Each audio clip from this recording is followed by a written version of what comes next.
Rogers TV.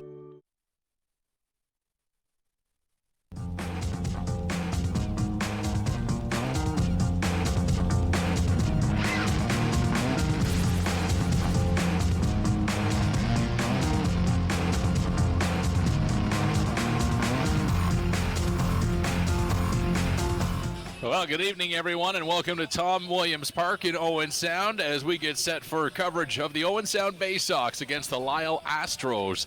JC Coots alongside Spencer Byers.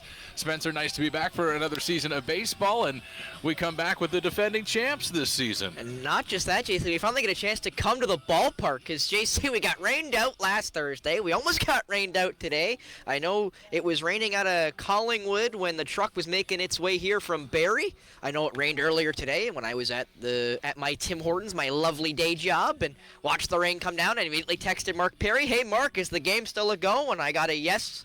Yes, it is, and thank goodness we're here to do some baseball finally in Owen Sound. As you mentioned, the reigning champs, the Owen Sound Baysox, deserve to be on Rogers TV, and here they are tonight against the top-ranked currently Lisle Astros.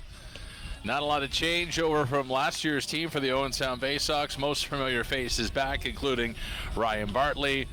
Ryan McNeil will play tonight, as will Paul Van Cedar, Adam Shaver, Steve Barrett, Kirk Gibson, Brian Post, Greg Slater, and Nick Van Wyck make up the starting lineup.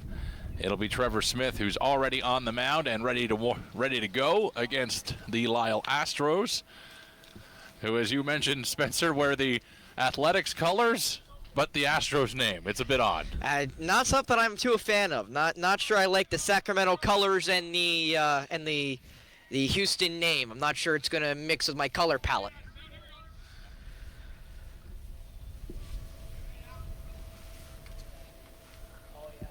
First pitch is in for a strike. Trevor Smith's only played one game so far this year, 4 innings. 4 innings in that one appearance so far. Pitch number 2 on the outside for a ball. He was a big harbor, obviously, JC, of their team last year. You mentioned a lot of returnees from last year's championship team. He's one of them, and him and Nate Kramer were a really good 1-2 punch for these Baysox. Swung on and missed on that one. Strike 2 for Josh Young, who leads off here. And you also have to mention his battery mate there in Greg Slater behind the plate still, which also has to help both Nate Kramer and Trevor Smith. Smith has the sign. Delivers. That one fouled back.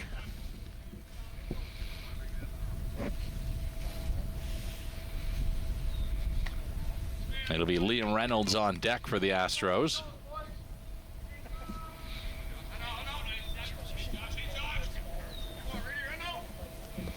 Smith set. There's the pitch. That one hit into center field. It is going to drop right in front of Ryan Bartley, who will throw it back in for a base hit for the Astros. Now batting for the Unlucky there, you could say, JC, because again, you're up in the count. You got to like when he had the swinging strike on strike 2, but a basically perfect bloop single that lands right at the feet of Ryan Bartley. Liam Reynolds up to the plate now.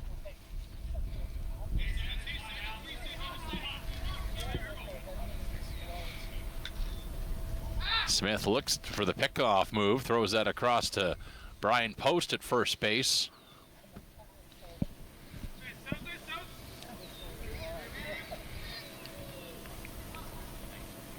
Got to keep the runner on, as JC. That one outside for a ball.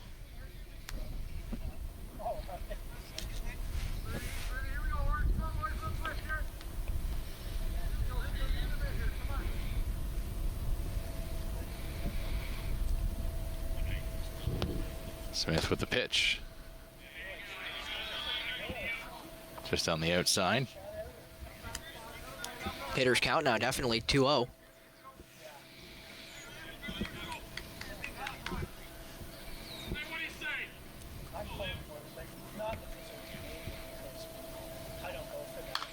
That one will be fouled back. That one will skip a couple cars. Probably good. My car's behind the shack, so hopefully I don't need a new windshield after tonight, because I just add to my car problems.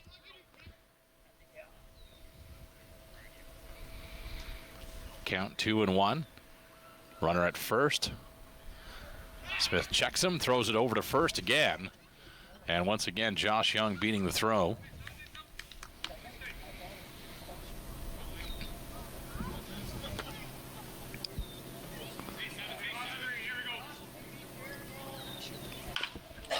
There's a bloop single down the line. Not a single, though, but Brian Post will pick that up and run it over to tag it as Josh Young advances to second. That did almost hop on him there. He had to kind of recalculate as that ball kind of handcuffed him and hit him, I think, right basically in the wrist.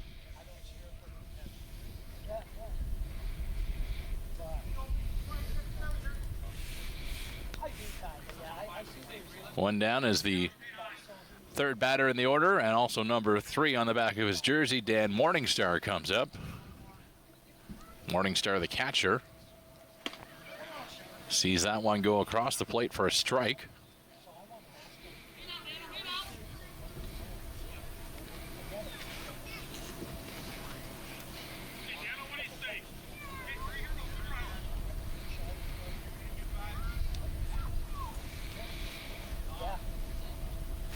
Smith checks second, delivers. That'll be fouled back. That one's going to go over the washrooms here. And that one's going to go basically right into, I believe that is it a church or a community center of some description? But the building beside us, it hopped 2 parking lots. Thank goodness for us, might I add. And it is a church. The great Mark Perry did just confirm it. I was like 90% sure, but you know, you always like to check. I know there's a school right beside us, a couple Sarawak. Yeah, a few balls made their way over to the school last year. That one on the outside. And there are some kids playing in there today, so we got lots of ball girls and boys, just in case that ball does hop, a skip, and a jump into the play area.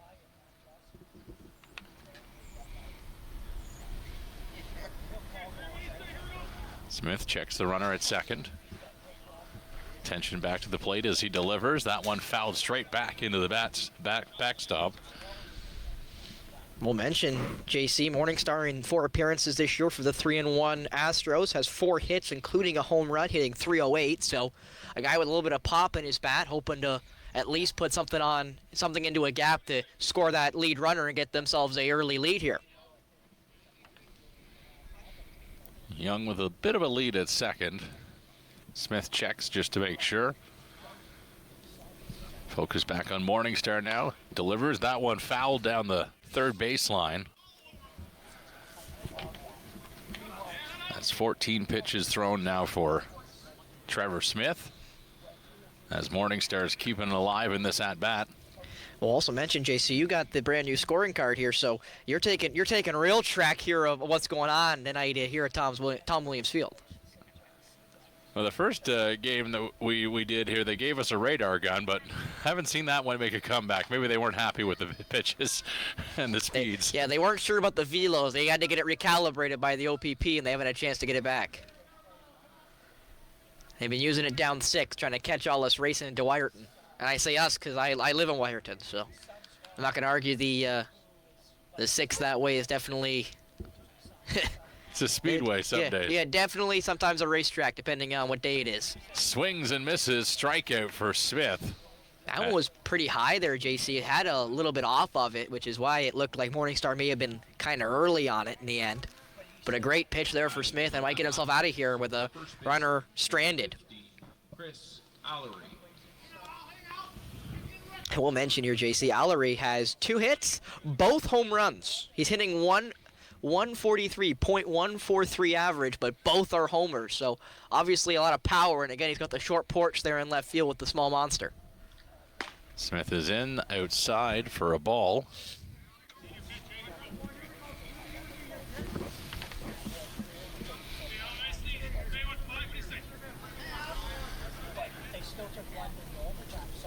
Base hit could deliver a run here for Allery. Smith delivers that one. A little bit of pop on it as it goes back to the left fielder, and catch is made to retire the side. A fly out by Chris Allery ends the inning. 1 hit, 1 runner left on as we go to the home half of the first. Good job there by Smith to strand that lone runner. A great job by him, and I believe that one went right to Van Wyck there in left field. And a much needed out because, again, as I mentioned, 2 hits and 2 home runs, a lot of pop in that bat for Allery. And he got a hold of that one, JC. Just, you could argue the wind kept it in play. So we'll see the Baysox up for their first time. And you see the lineup for Owen Sound will be led off by the center fielder, Ryan Bartley. Ryan McNeil in the 2-hole, followed by Paul Van Cedar and Adam Shaver batting cleanup today.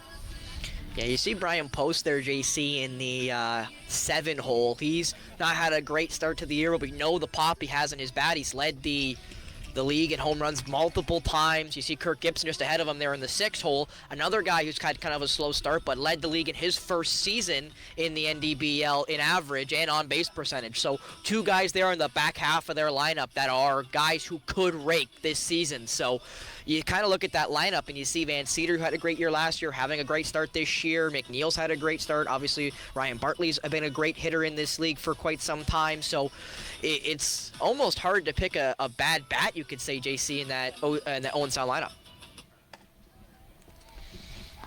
And then you'll get a chance to see here the defensive positioning for the Lisle Astros here tonight. You see Young, Reynolds, and Gallant in left, center, and right field. And then you see the infielders of Ryan Young, Reynolds, Windsor, and Allery there at first base. And then the battery of Morningstar and Derek. And I will mention there, JC, I've been looking at every stat sheet I could find. He hasn't pitched yet this year. And when you look at the Lisle Astros pitching, it has been dominated by Eric Young. He has pitched in 4 games, pitched 23 1/3 innings. He's got all 3 wins for the Astros this season.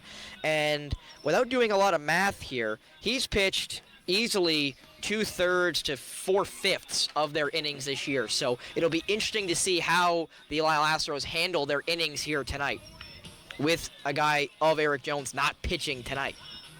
He is, though, on the bench, so if they do need him in a pinch, he can come in relief. And I'll be honest, JC, I wouldn't be surprised if Eric Young is used in relief just due to the amount of innings he's eaten this season already. If we can give any credit to Mike Derich, the pitcher for the Lisle Astros, that is a fantastic beard. Only one I can aspire to, JC. Only one I can aspire to. Take it from a guy that's been there. It's a lot of work. First pitch in the dirt for a ball.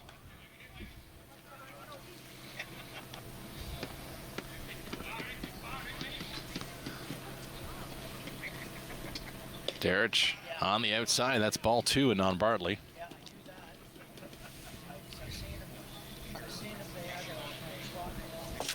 Derich working quickly here as he comes set.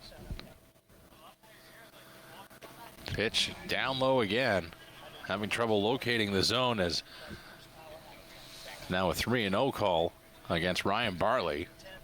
And again, JC, you have to wonder if maybe some of the no appearances yet this year is maybe playing some rust here. That one finds the strike zone for the first strike.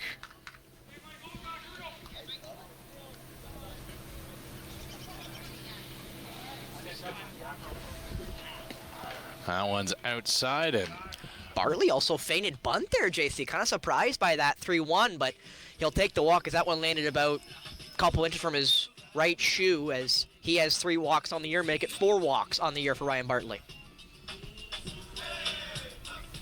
Bartley sees 5 pitches before he reaches. Number 7, Ryan McNeil. McNeil came in late last year for this Baysox team. He has 2 walks this year. Only played 2 appearances and has 5 at-bats, so Bartley was on the move as McNeil fouled that one outside of the ballpark.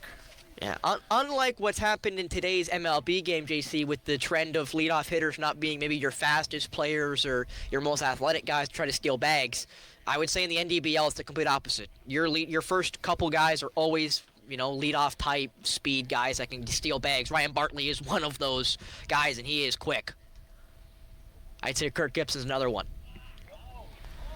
That one goes off of McNeil, hit by pitch. He'll take his base. That advances Bartley to second. Van Cedar. And that brings up Paul Van Cedar, JC, who's hitting .545 this season, and in 3 appearances, 11 at-bats. He's got 6 hits and 1 hit by pitch. So, again, a guy who has been, in simple terms, raking to begin the year and was raking last year. First pitch to Van Cedar on the outside, ball 1. That one almost hit him too. He kind of had to do the little shuffle there to slide out of the way.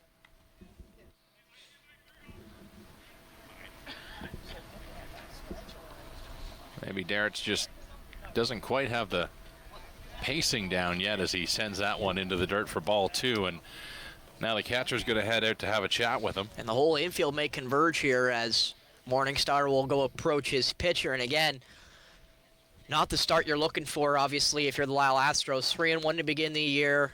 You're playing against a 2-1 Owenstown team, as you mentioned, in the open, reigning, defending NDBL champs.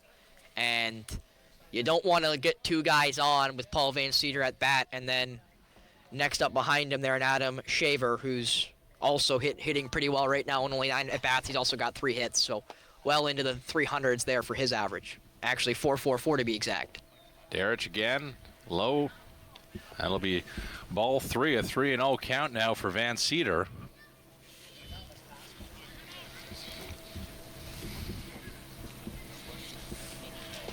That one skips in the dirt in front of Van Cedar for ball 4. Second walk issued in the inning by Derrick. That's 2 walks and 1 hit by pitch, as Shaver now comes up to bat in the cleanup spot. Shaver does have a home run on the year, and his one of his 3 hits is a round tripper, so we'll see if Shaver can get a second here with the bases juiced. But at this point, I think we've seen, 1 strike so far? Yeah, 2 walks issued on 11 pitches, including a hit batsman. That one again skipping in the dirt. Just can't seem to get much on it, JC. Again, that's a couple I saw like curveballs that have almost hit batters as righties, and then the lefties is just kind of skipping right into the front of the plate. That one hit up to the shortstop. Quick throw over to first. They'll get 1 as Bartley comes across the plate to score. Baysox will take the 1-0 lead. And now Steve Barrett will come up to bat in 12 at bats. He's got 6 hits. That's a cool 500 average to begin the year.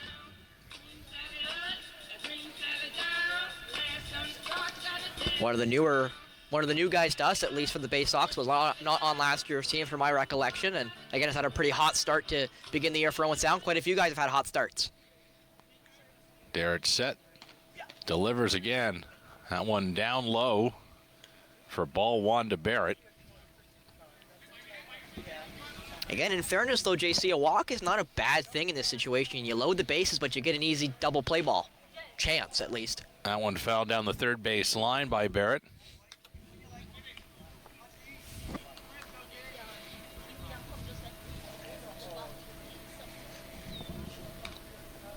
And then we'll now get a new ball as that ball skipped away.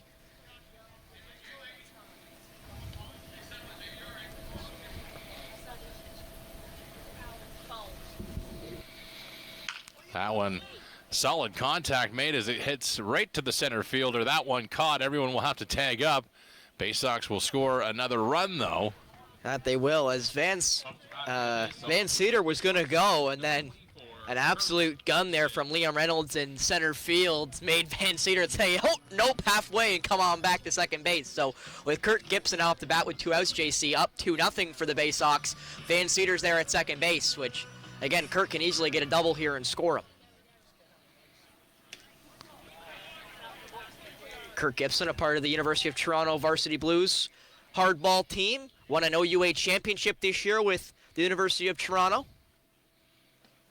Had a chance to talk to him pregame, and I have to say, JC, and again, this is not an indictment of anybody else on the Baysox, but Kurt Gibson, one of the nicest people you get a chance to meet. Comes over, says hi to everybody, gets everybody's name, thanks us for coming. When he's the athlete, he's the one everyone's coming to see, and coming to see you or I, JC.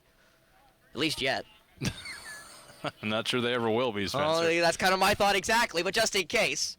You know, I think my mother comes to see me. At least she is in like 2 days, so. Get another meeting at the mound here. And again, the whole infield converges this time. It looks like the managers also come out here. As Kurt Gibson, again, will clean his shoes off. He has a hit in his last 2 games, an individual hit in both. So He is slowly getting himself going here in the NDBL season. He had a really slow start last year, too. Really heated up, though, as the season went on. So Kurt Gibson really can turn it on. He's just got to find a way to get himself there, and I have little doubt that he can, because, again, in his rookie season in the North Dufferin Baseball League, he led the league in average and on-base percentage. Pitch outside. That one behind him. Next up for the Baysox, You'd almost say that was intentional. And he actually asked him, was that 3 or 4? I think it was 3. I believe it's just 3. Gibson just a little bit ahead of himself there. I guess the mount visit maybe fooled him a little bit there on where he was in the pitch count. We'll also mention, though, JC, 3-0. If Kurt Gibson gets on bag, that means Brian Post will go up to bat with 2 on. And again, Brian Post has led the league in home runs multiple times, multiple teams. Solid contact there, gets by the second baseman. Wave through on the third base coach as another run comes over to score for the Baysox. Van Cedar in safely. batting for the Baysox. And I'm not sure if we got that, but I'm not sure if center fielder there, Liam Reynolds, kind of got fooled there as the ball kind of died in center field, because he was late getting there. That's what made Van Cedar not even have to slide for it. At least what it looked like to me is now Brian Post will get a chance here to do some damage. Yeah, you see there, the ball just kind of died on poor Liam Reynolds, who had to really rush out for it, and Van Cedar got to score uncontested because of it, and that makes it 3-0. 2-0 now for Post. Good block there by Dan Morningstar. I like to give catchers as much credit as I can, because catching's a very hard job, and being able to block like that is a skill. Especially when Kirk Gibson's on first base. That pitch again low. Good eye by Post to identify that. Sunk fast on him. I wonder if Kirk's got the green light here. 3-0 count, 2 out. Checked and throws. And that's going to reach the Batting for the Baysox, third the base catcher, on balls 34, of the inning. Slater. And now Greg Slater, the catcher, will have to go hit. And again, it's 2 out, so he had the catcher equipment on just in case Post struck out or lined out, grounded out, and he kind of out. So we'll see what Slater can do here in the 8-hole.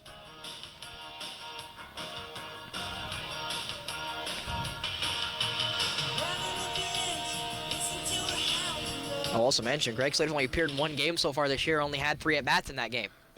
Derich looked like he had that one over the strike zone, but... And he's not happy he didn't get the strike call there, as that ball was definitely moving, but he probably thought it hit the corner before it slid off the plate. That one drops, and Gibson will quickly heads up play to run over to third. I told you, Kirk Gibson's got wheels. The kid's got speed to burn, and he did there. You give him any chance to go, Kirk Gibson will go, and he just showed it there. He got to third base easy. 2-0 count for Slater. Derek over the plate for a strike. Maybe a makeup call there. That one was probably right around the same spot the first ball was called. And again, Slater basically did the same motion of kind of fading out towards it, but not swinging. Derek delivers that one outside, ball 3. And again, a walk here will load the bag for the 9-hitter in Van Wyck, who's got 3 hits and 3 at-bats. That one looked like he might be good, but no. Slater will reach first. Mighty close on that one, too. It might have caught the inside corner there on Slater. It didn't. So, again, the guy who's got 3 at-bats and 3 hits, and Nick Van Wyck, will get a chance to swing through here. And now another meeting going to happen here, and I'm not sure if he's going to stay in the game. It looks like no, as the manager will take the ball back. And who's he bringing in?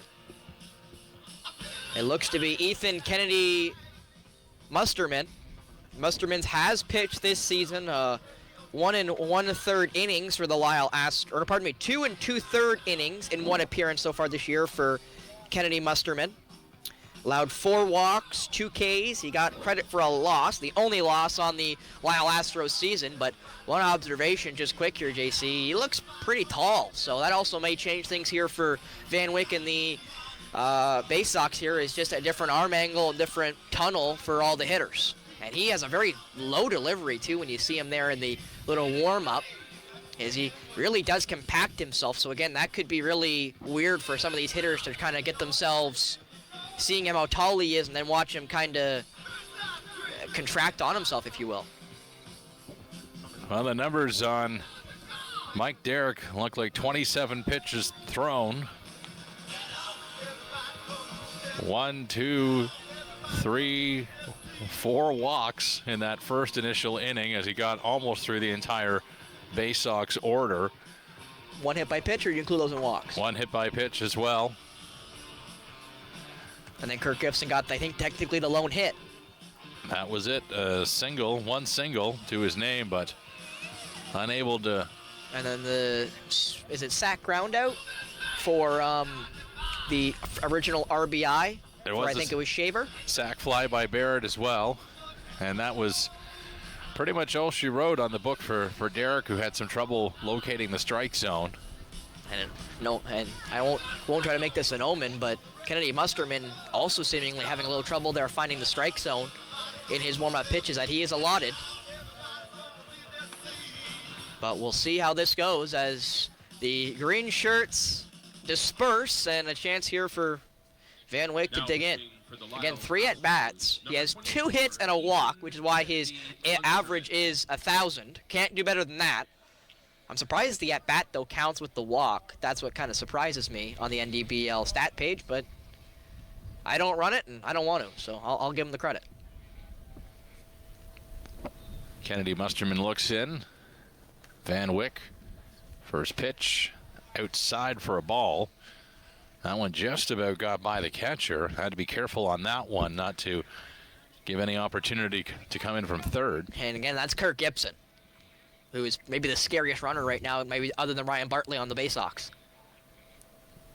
That pitch again on the outside, ball 2.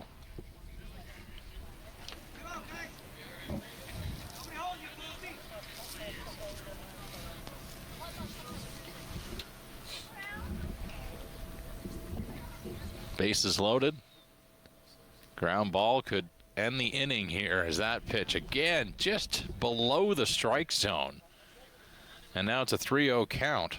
That one was mighty close, JC. I'm surprised he didn't get the call just in a 2-0 count. Because normally, depending on what way the count goes, the strike zone moves. Musterman in. That one skips by the catcher. Back to the top. Gibson will easily score as every runner will advance and be safe here. As Bartley will come back up to bat here, who began the game with a walk. He'll get a chance to dig in again.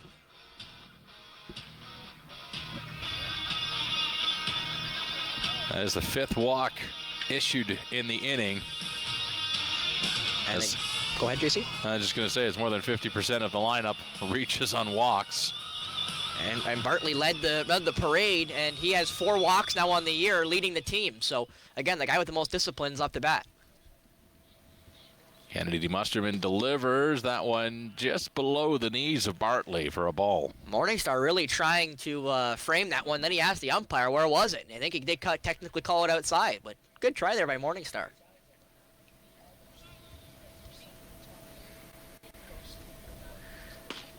That pitch. Caught the outside.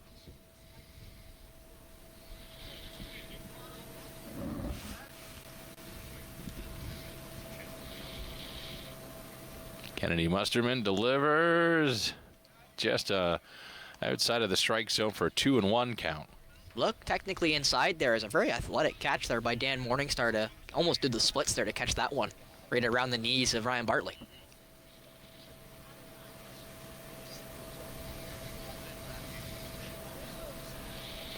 Pitch just on the outside. Bartley checked his swing on that one. Feinted at it for sure. Definitely left his shoulder, but didn't leave much more than that. It wasn't, I'll say, a real check swing. It was more just a almost wave at it. Bartley up for the 2nd time this inning. 3-1 count. That one outside, and he'll reach again. And that means Post will score, and feinting kind of going towards home plate there was Barrett, because Barrett was the last out. He came on for for Slater, the catcher. So Barrett's now at third base. Didn't even notice that, JC, obviously because of the 2-out catcher rule. As McNeil comes back up to bat. He walked. No, he got hit by pitch at his first at bat.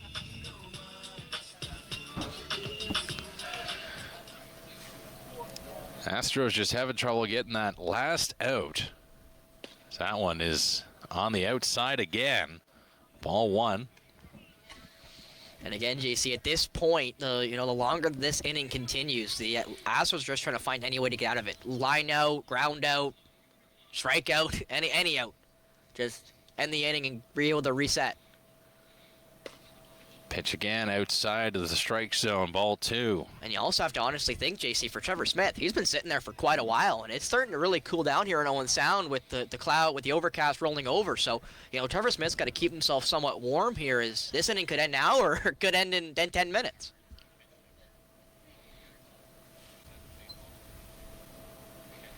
Kennedy Musterman. That one caught the zone. First strike.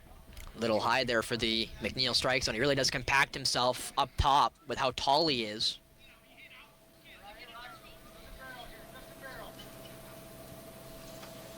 Musterman looks in. Misses on the corner. 3-1 now.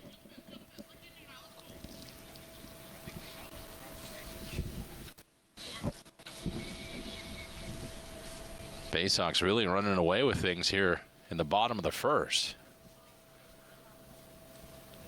There's the pitch. And that one again, another walk issued. Another run walked in. That the third straight, I believe, JC.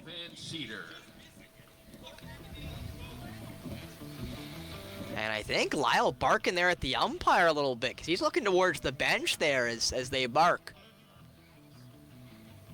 And I'm not going to say the strike zone has been large or small, but... Well, there's been a few that even we have questioned, but this is just a lot of walks. But you'll always question, though, JC, because, being an umpire is one of the hardest jobs in sport, and it just is, because every call you're judged on, right or wrong, doesn't really matter, and you're never right. You're never right, because think about it. If he starts calling some of those pitches that are, maybe in the shadow of the strike zone strikes, then guess what? He's going to be hearing from Owen Sound, too, because guess what? That means we want those strikes for us and Trevor Smith. So you got to kind of see it from both point of views of the umpire's going to have his strike zone, and it'll be big or small depending on the individual, and you got to be able to adjust to that. And I will also mention, I don't believe there is a mount visit limit, because this is the third one of the inning. Different pitcher, in fairness, but it's still one. And I think the umpire maybe warned the dugout here because of the barking, and I don't blame him, because, again, without them, we definitely can't have a game. So, I understand the frustration, because obviously, again, you want to win, you want to compete, and if you feel like you're being slighted, you're going to let your opinion be felt. Well, obviously the infielders just encouraging him to try to induce something of a ground ball so that they can get out of this inning, but that pitch outside again for ball 1. And again, for maybe as many pitches that were in the shadow of the strike zone, or maybe caught the strike zone, or the umpire didn't give it to him, there's been a lot that have been well outside in waste pitches. Another pitch by Musterman, another ball. And again, a waste pitch is so far outside that it wouldn't be called a strike unless the batter swung. Shadow means it's very close to the strike zone. Kennedy Musterman delivers. That one caught the corner.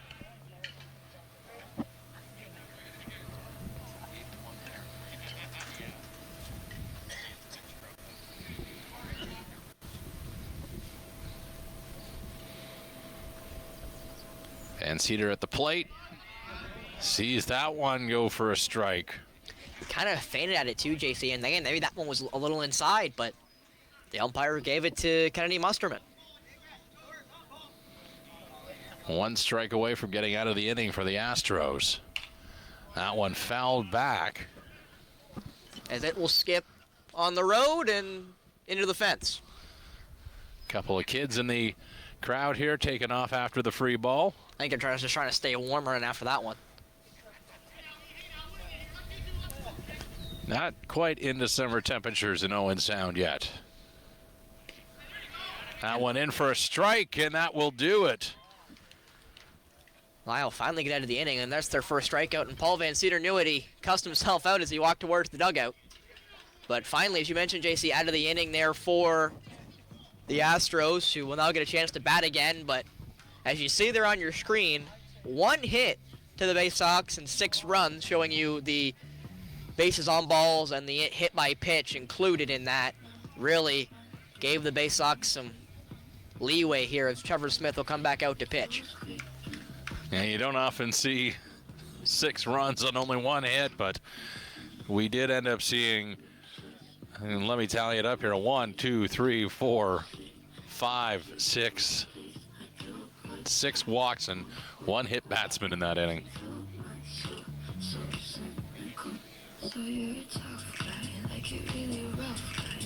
And we'll get a chance here to see the Astros batting order. We already saw Young, Reynolds, Morningstar, and Allery. So I believe leading off here will be Scragg. And then Young and Windsor on deck and then in the hole. You also see there Brady Reynolds and Liam Reynolds. And then you see Josh Young and Ryan Young. So got a couple of siblings or cousins of some description. So I'll do my best to differentiate between the pairs. There in the Reynoldses and the Youngs. But now a chance here to look at the Baysox defensive lineup. You see Ryan McNeil, Ryan Bartley, and Nick Van Wyck manning the outfield, while you see Shaver at third, Kirk Gibson playing the most important shortstop, Paul Van Cedar at second, Brian Post at first base, and then the battery of Trevor Smith and Greg Slater. And again, Smith had a good first inning. Not a perfect one, but a good one. But he's had a long sit, JC. I didn't get a stopwatch out, but to say it was 20 to 30 minutes, I'd say would be just. So you got to hope Smith's been able to keep himself fresh. Because, you see it during games where it's rained out after 2 or 3 innings. The pitchers usually change because it's hard to keep yourself kind of in the game and hot for, that long of a sit, that long of a wait. Well, ironically, in the major leagues tonight, the Toronto Blue Jays playing a team also wearing the Athletics colors. The actual Athletics. The actual Athletics were up 11-0 in the 3rd. That's where it stands now in the middle of the 5th. And that's why you shouldn't have left Oakland and went to Sacramento. And that's why you should have stayed at the Coliseum, the cavernous ballpark that is the Coliseum. And yes, I do know it's in Toronto. It's going to be a long 2 to 3 years in West Sacramento before they finally go to Vegas with that brand new ballpark they're building in Sin City. Skagg takes the first pitch for a ball. There's a strike issued by Smith, 1-1.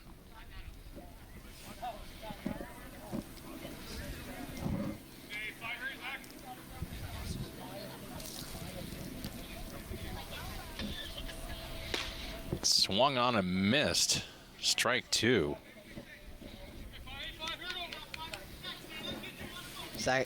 Scragg only has 2 hits out of 12 at-bats so far this year. Smith delivers, swung on and missed. Strikeout. And that's a great way to start the inning, JC. Again, I mentioned it, long wait, trying to keep yourself hot, trying to keep yourself warm. You see him there blowing on his hand, trying to keep his hand somewhat warm. You go to the head of the ball, and a strikeout to begin the inning. Can't think of a better way to begin it. That's the second strikeout of the game for Trevor Smith as he looks on at Ryan Young.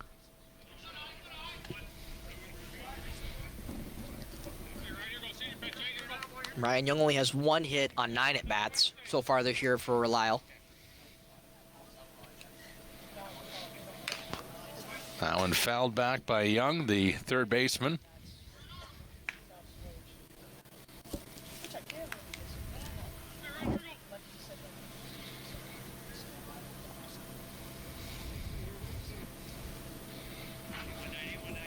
Smith just taking his time as he delivers. That one's going to be popped up. It'll be out of play, well out of play. And it hits the Rogers truck, but on the roof, Josh, so you get to drive home with a fresh windshield, but maybe a new dent in the roof. At least it's not my car.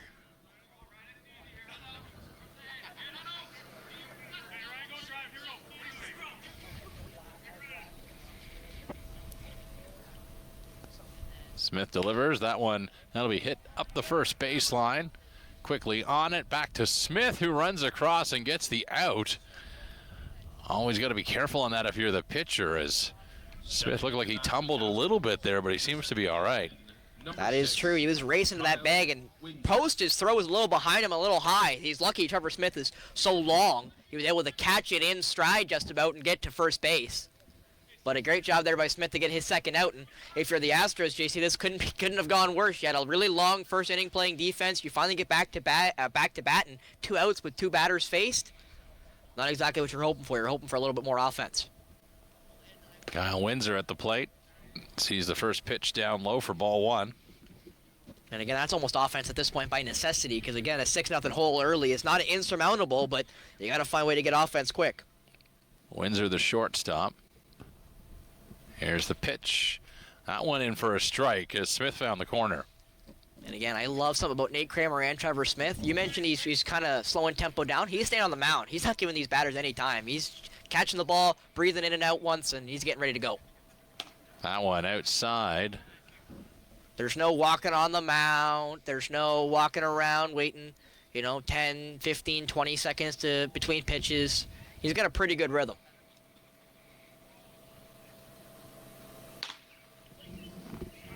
Ooh, a late strike call there. Slater played it pretty well. I thought he was going to call it a ball, and then I finally saw the strike call, and it probably was the right call in the end.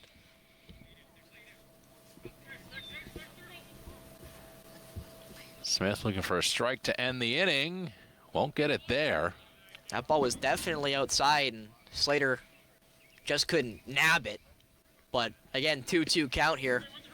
You might think anything close might have to be a swing here by Windsor.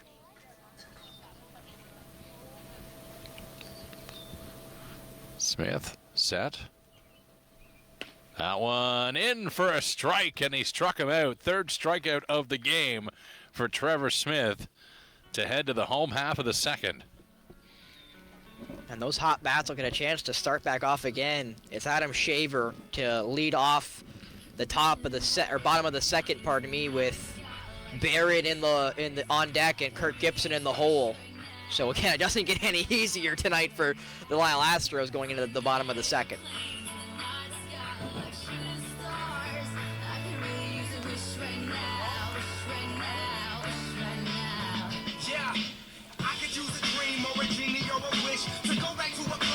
Well, just 10 pitches is all Smith needed in that 2nd inning of work. We'll also mention, JC, he has 3 strikeouts already tonight, does Trevor Smith. I believe we saw him one night last year have double-digit strikeouts during the season. He only had 2 in his first appearance this year. It was a win. He did get credited with the win, only allowing 3 hits and no runs in 4 innings of work earlier this season. So only 2 Ks, uncharacteristic of Trevor Smith that we've seen, and tonight maybe a little bit back onto his stuff and getting the swing and misses that you come to expect from the large lefty. Kennedy Musterman back on the mound, looking to build off a little bit of the confidence from that strikeout to end what was a very long 1st inning. From your count, JC, 27 pitches, or is that 2nd pitcher? So that's 27 plus 16. And I'm definitely no mathematician anymore. I haven't been in high school in a while, so let me pull out my handy-dandy calculator. I believe it's 43. I believe you're right. You are right. I didn't even try. I'll be honest. I didn't even try. I work too much with change. I'm not even going to try to do math. I do enough math at work. You're right. You're right, the great Mark Perry. I do math all the time on the window for at least 3 hours a day. So I count all kinds of change, and that's my counting for the day. Breaking hundreds and 50s and 20s, oh my. 3rd baseman Adam Shaver is up. 3rd baseman, number 10, Adam Shaver.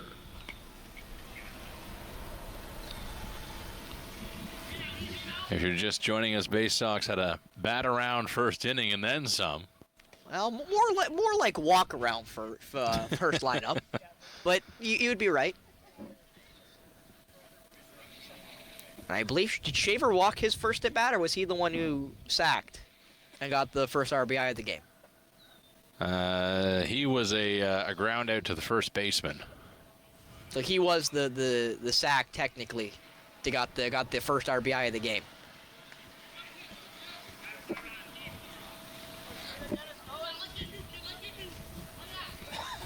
And again, a 2-0 start to begin this at bat. So again, Kennedy Musterman, as the Astros have so far, missing the strike zone.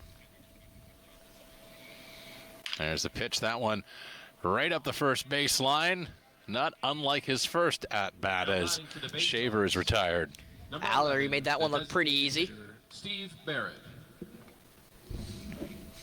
As Barrett now up to bat.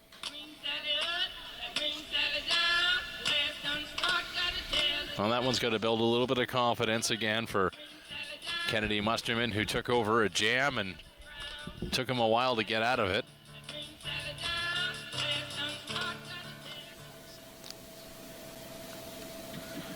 First pitch to Barrett. He lines that right up the middle. Taken there by the shortstop. Fired on over to first.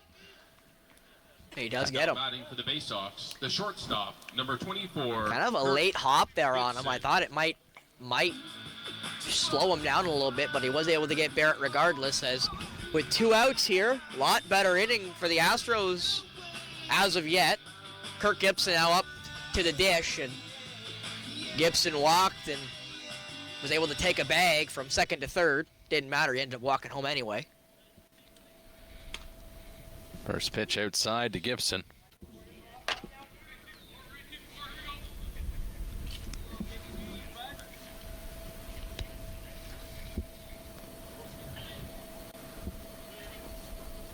Kennedy Musterman looks on. Delivers. That's outside for ball 2. We'll mention Kirk obviously got the blue arm sleeve and the blue shin protector. Both, I would assume, and the blue gloves, I assume, representing, of course, the University of Toronto Varsity Blues, the OUA team he plays for. There's the pitch.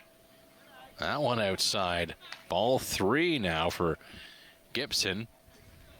Who, again, is a menace on the base path. So a guy you really don't want to walk is Kirk Gibson, because once he gets to first base, not too long, he'll be on second, and maybe on third. He singled in the first before eventually coming home. Pitch is outside. Gibson knew it, was already starting to lean towards first place as he reaches on a walk. What's funny, JC, is I thought he walked the first time because, remember, the mount visit came at 2-0. He gets the 3-0 pitch and then goes to first base thinking he walks, and he gets called back. No, young man. You only had 3 balls. Come on back. And then singles to get on base. And now Brian Post will come up, who I believe walked. And he did reach on a walk in the first. Again, a lot of Baysox walked. So you almost could say everybody walked, and you'd almost be right. And pitch low. Ball 1 to Post. And again, Brian Post is a masher. He's got a home run this year. Led the team last year in round trippers. And a decent single to the outfield could easily bring Gibson around to third. As Gibson takes a big lead, he'll have to draw it back there. Strike in on Post. Who again has had some his struggles this year. Only hitting .143 to begin this year, which is why he's hitting in the 7 hole.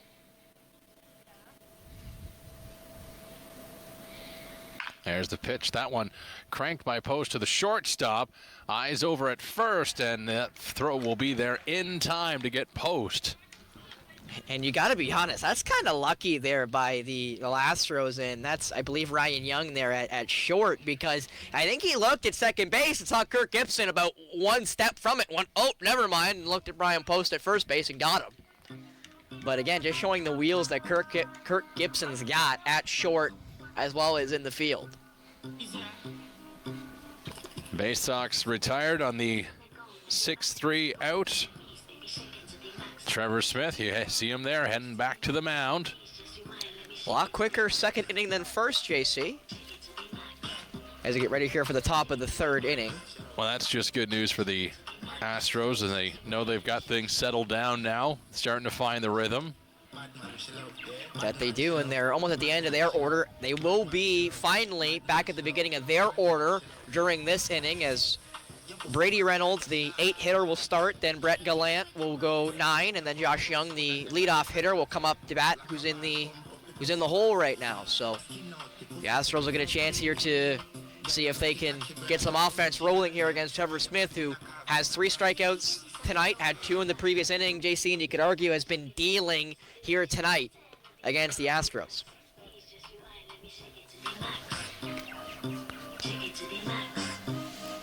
Yeah, we've seen Smith a few times in the few games that we've done for the Baysox on Rogers TV. When he gets into the zone, he is really dialed in. It's almost, once he gets 1 or 2 strikeouts, they all kind of seem to fall into place for him. So it's nice to see him kind of get dialed here tonight against the Astros, especially when his offense, you know, after the top of the inning, JC, where he gets himself out of it with a guy on second base and he strands him, his team scores 6. So it's also going to give you some confidence as a pitcher. Shortstop Brady Reynolds to lead this one off for the Astros.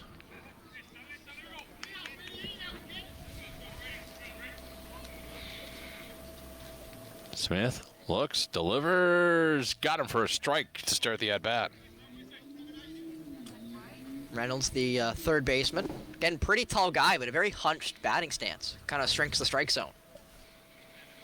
Smith working quickly. Locates on that one. Strike 2.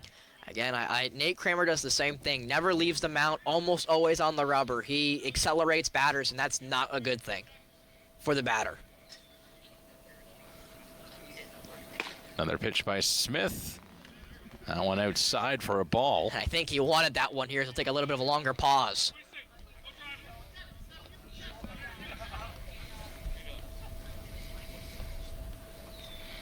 Smith fires it in. Swung on and missed. Strike 3.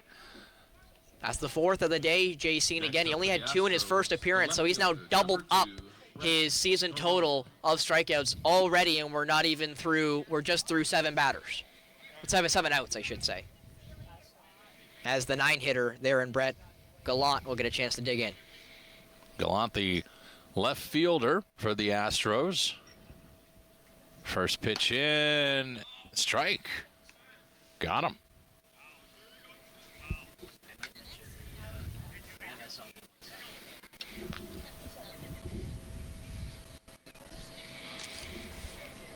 There's the pitch by Smith. That one a little low. And That'll be ball 1. And Slater hesitated there. I think he was waiting for the strike call, and it never came, so he kind of just waited there to give Trevor Smith back the ball.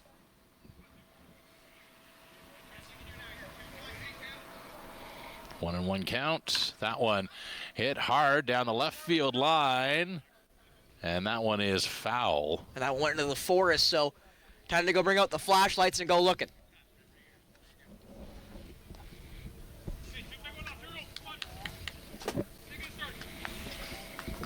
Gallant at the plate, 1 and 2 count. Smith considers his options. He'll throw. That one was low on Gallant. That'll run the count to 2 and 2.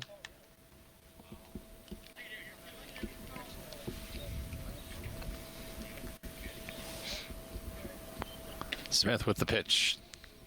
Ooh. And that was a late strike call, and again, Gallant gives the umpire the eyes there. As again, I'm gonna say that was probably the right call, as they're gonna think, oh, they just brought a ball back in. They're not gonna switch balls, as Josh Young will get a chance to dig back in here, as the top of the order will restart here for the Astros for the first time tonight. Yeah, very nonchalant call by the ump there. And again, Slater held it there for a second, trying to show where it was.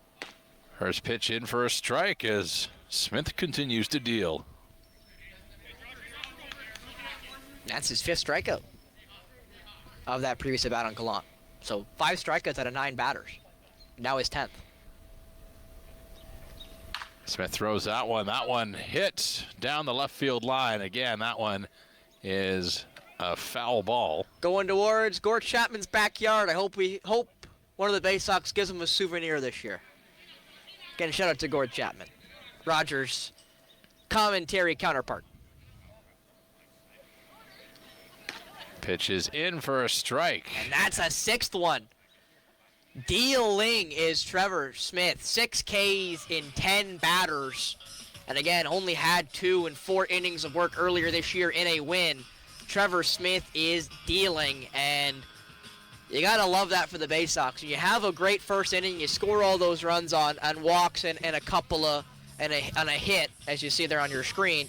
To get Trevor Smith this dialed in is spectacular. And again, the umpire barking at the Lisle dugout. Not impressed with something that's been being said from their dugout. And again, I understand it, because when you're down and you feel like you're being treated unjustly or unfairly, you definitely almost I should voice your displeasure, but it has to be within reason, as the bottom of the order will come back for the Baysox here. So they're beyond, I believe, their third run through the order here in a second. I do think we are missing one batter, though. I believe up next is Greg Slater, then Van Wyck, and then back to the top of the order with Ryan Bartley. So there will be a third run through the order here on the top of the, or bottom of the third inning. Which again just shows how good the Baysox have been through the order, if that's just by watching pitches go by them or taking a couple hacks at them.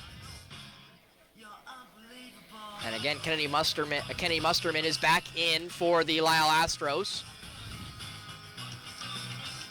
And again, he's been definitely getting more comfortable. Had a lot better second inning than first, especially coming in relief. Well, that's the first thing in a blowout situation like that, when you're getting just clawed in the first inning, you want to hope that you can stop the bleeding and keep it stopped. So far, they've proven that they've done that. Now they just got to start hitting. And against a red-hot Trevor Smith, who just struck out the side, that is going to be a bit of a tall order for the Astros bats here. That it will be. And again, Kennedy Musterman's got to deal with top of the order again, because even if Slater and Van Wyck don't get on bag, he's got to face Ryan Bartley again. So he's going back into the, I'll say, quote-unquote, meat of the order.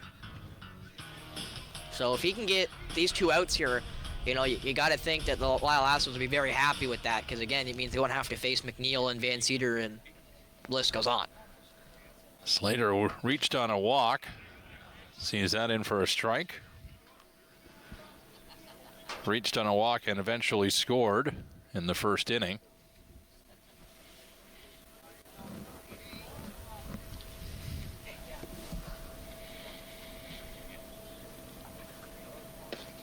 That one just outside, ball one.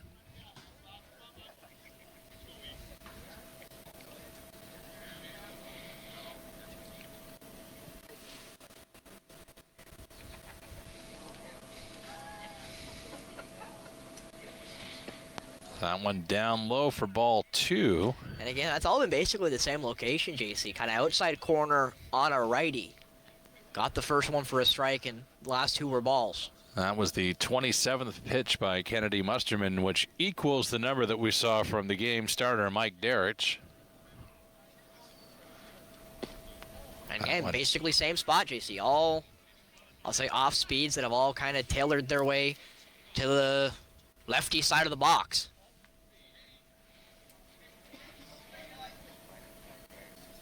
Slater working with a good count here. Looking to reach base. That one's in, well hit up the third base line. Bobbled there by the third baseman. Will he make the throw in time? He does. And I don't know if Slater let up there for a second, because he thought the third baseman gloved it. And then when he saw the error, he really sped up there. I'm not exactly sure, but regardless, a great recover and throw there by Ryan Young to get the out and get the first out of the inning on the first batter. You saw him there kind of misglove it, and then the cannon of an arm gets Slater out at first by about a step.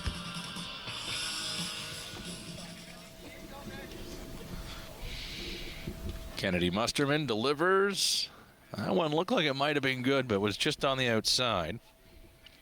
Van Wyck almost moved his way out of it by moving his way into it.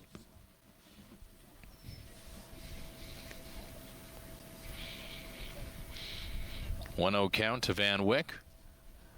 Here's the pitch. That one again, just missing the strike zone.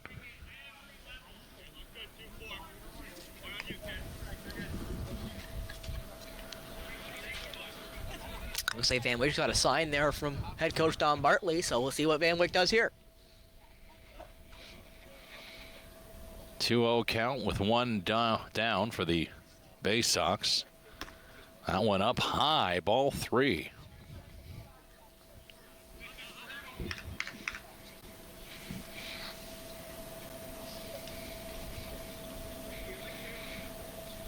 Van Wyck again with the hitter's count here.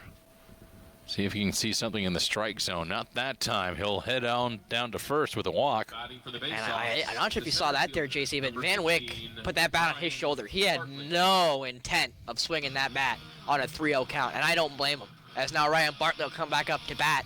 And again, that will mean that McNeil will have to bat here in this inning unless a double play ball was put into play by Ryan Bartley. So, again, Kennedy Musterman's going to come up against some of the best hitters, not only on the Baysox, but maybe in the NDBL. Definitely statistically, you could say that. First pitch into Bartley, finds the strike zone. That's a great pitch. Outside corner. Bartley never even waved at it. Nice and slow in, so the umpire easily saw it. Kennedy Musterman set, looks over to first. He'll throw on.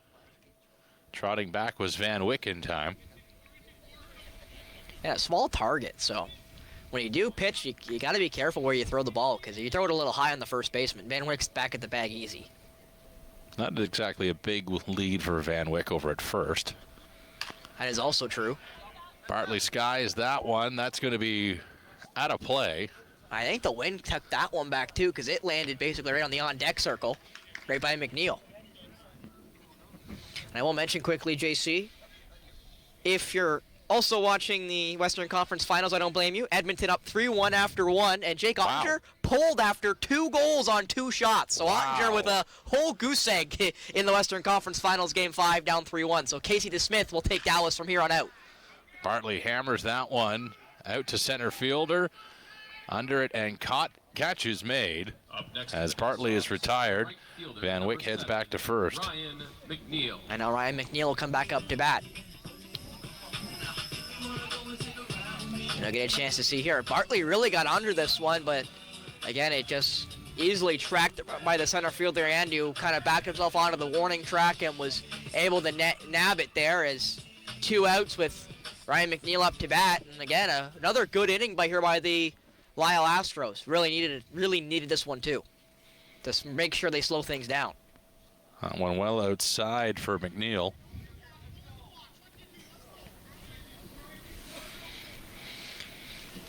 Two away here for the Astros, who once again hope to limit the Baysox to just those 6 runs from the first.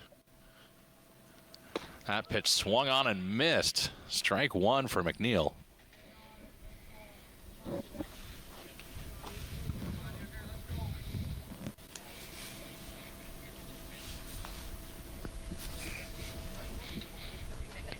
Kennedy Musterman checks the runner at first. Pitch is in, and that's a ball on McNeil. 2-1. And again, on deck is Van Cedar, who did strike out to end the second inning. Actually, pardon me, I think it was actually the first inning Paul Van Cedar struck out, but regardless, he's been one of the best hitters the last 2 years in the NDBL. There's the pitch. That one died a little bit as it hit the plate, and that's a ball.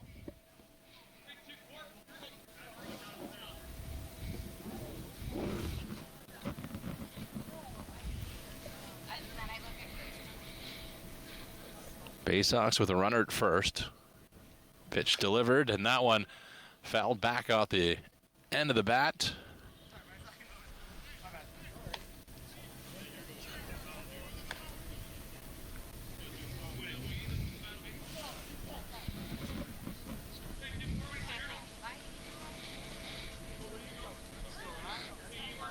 Once again, Kennedy Musterman looking to end the inning with a strikeout, just as he did in the first. There's the pitch. That one line foul up the third baseline.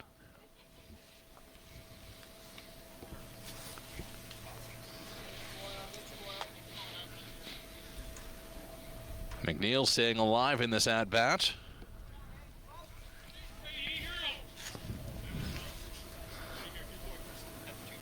That's 40 pitches thrown now for Kennedy Musterman. There's 41, and he got him with the strikeout.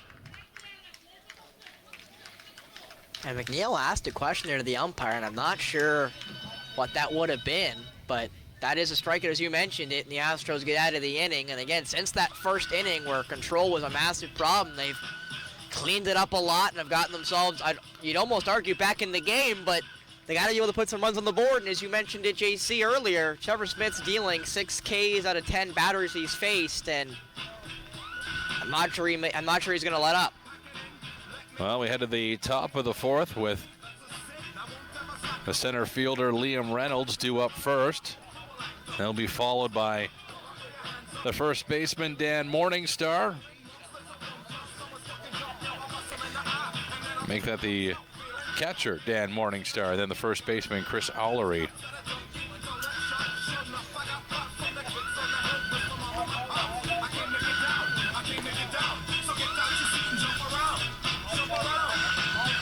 We'll also mention JC in the Eastern Conference Finals of the NBA, the New York Knicks down in Indiana, down 3-1, might I add, as they play in Indiana for if I can do math correctly. Yep, in Game 5 in New York. 56-45 in favor of the Knickerbockers over the Indiana Pacers at half. So, 2 conference finals in intermission. Timothy Chalamet will be happy. So will Mike Baker at Tim Hortons, who's apparently a big Knicks fan. I've been rallying him all week about the Indiana Pacers, especially after Halliburton does the infamous Reggie Miller choke on a play that ends up tying it, not winning it at the end of Game 1, and then they win it in overtime anyway to the Indiana Pacers. So that's been a real point of contention.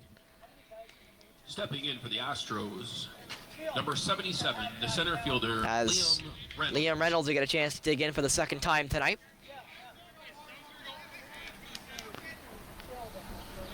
Reynolds ground out in the first inning.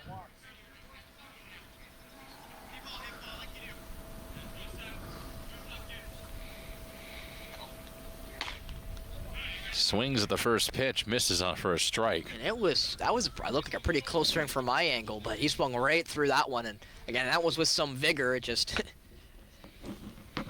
missed.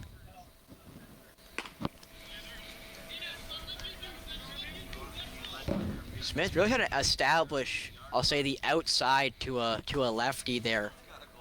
And he's getting some pretty good strike calls there on that outside corner. That one in for a strike. And that's exactly where he's aiming for, the outside part of the plate to a lefty. And he's been hitting it really well. And again, you could say that that's kind of the advantage for a lefty against a righty. Smith working on a 1-2 count. Swung on and fell back. That one misses both trucks and will scoot into the street down the road.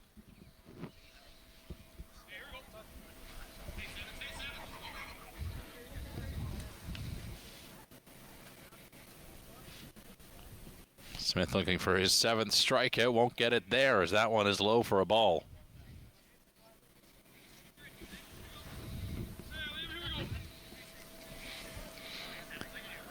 Reynolds at the plate. 2-2 count. There's the pitch. That one fouled right back to the backstop. I will mention Josh, our producer from Barrie who drives the truck here, is right now on the camera 3. I'm looking right at him, and that ball came right up, and he didn't move. Jason, I can tell you, I've done cameras sitting right there, and every time that ball comes back, I don't care how much metal's there, I'm running. So, big respect to Josh for having cojones and not moving. There's a well-hit ball, center right. That one will drop in for a base hit. No, McNeil caught it. Oh, he got it. The Astros, the catcher, number 3. McNeil did settle under it and was able to catch it there. As Reynolds is retired, Dan Morningstar will get a chance to swing in. And I haven't made this reference yet, but the first time I've ever seen the last name Morningstar not in the show Lucifer, as Lucifer Morningstar from the Netflix series, I guess, now, technically. Oh, a little reset there. Clear the rubber by Trevor Smith.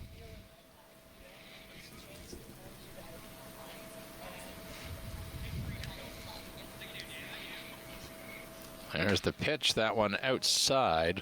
Ball 1.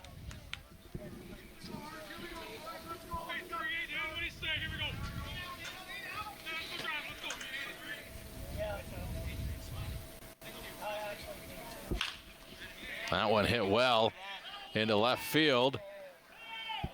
That is a fair ball as Morningstar rounds first, and he'll head back with a base hit. Wait, no, I think they called it foul. They did. He's got to come all the way back. He can't believe that. And again, he was rounding first to go to second base, and that would have been an easy double because that ball got stuck. So we'll have a pretty decent view of this ball, I think, from the righty. And that ball went right down the left field line. And it's mighty, mighty close. Now, the third baseman had a pretty good look at it. I'm not sure exactly what Shaver saw there, but regardless, the call is made foul. There's the pitch. That one hit right to the shortstop. Into the glove it goes. That's a technically pop-out / line-out right to Kirk Gibson, who has a great glove, and that's 2 outs here in the top of the 4th inning. And that's got to be heartbreaking there for Dan Morningstar and the Astros, because you think you just had a double in left field stolen from you, and then you line out within 2 pitches. That's a bit demoralizing, you could say. 50 pitches thrown now for Smith. There's 51, and that one just got away from the catcher. Slater, and he does look at the ball, so obviously doesn't think it's 30 enough, so he'll throw it back, and Trevor Smith will dig back in here.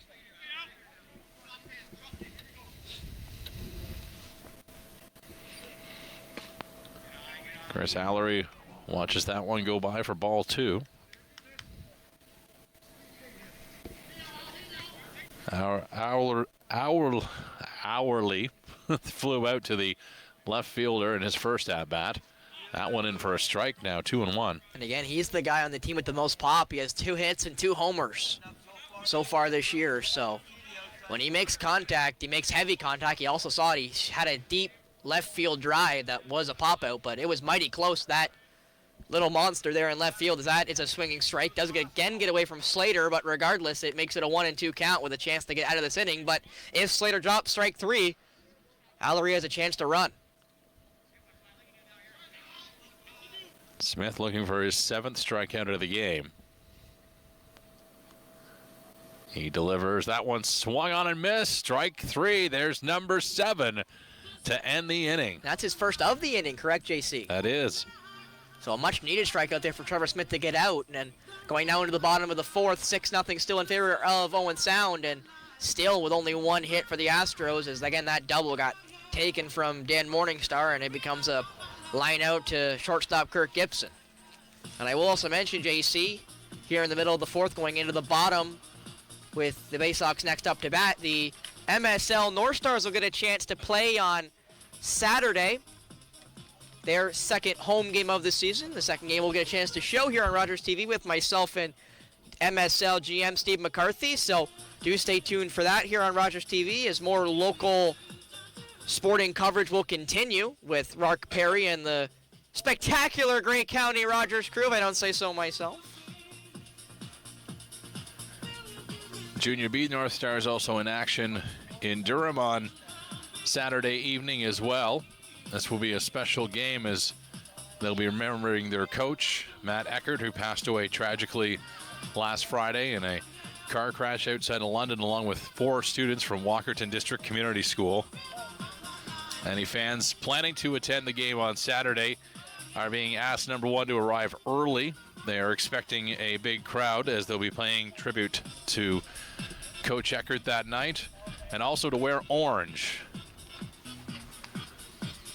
We'll mention the MSL North Stars on Saturday, May 31st, will play against Peterborough. against the Lakers. And there, as you mentioned, the Junior B's also in action on Saturday. And as you mentioned, it's a heavy-hearted one as they lost Tyson Downs last year and had the memorial at the Bay Shore. And then this year, they lose assistant coach Matt Eckert in that tragic accident outside of London with 4 students from Walkerton District, or as I call it, being from St. Mary's WD.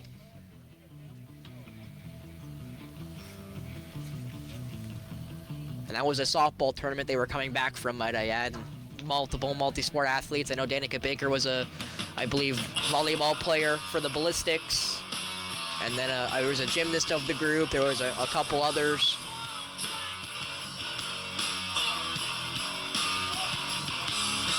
And a couple of ball players. I obviously, again, a softball tournament, so not too far away from baseball. I know softball's really big in the area, JC. I know I played softball when I was a youth down in Wyerton.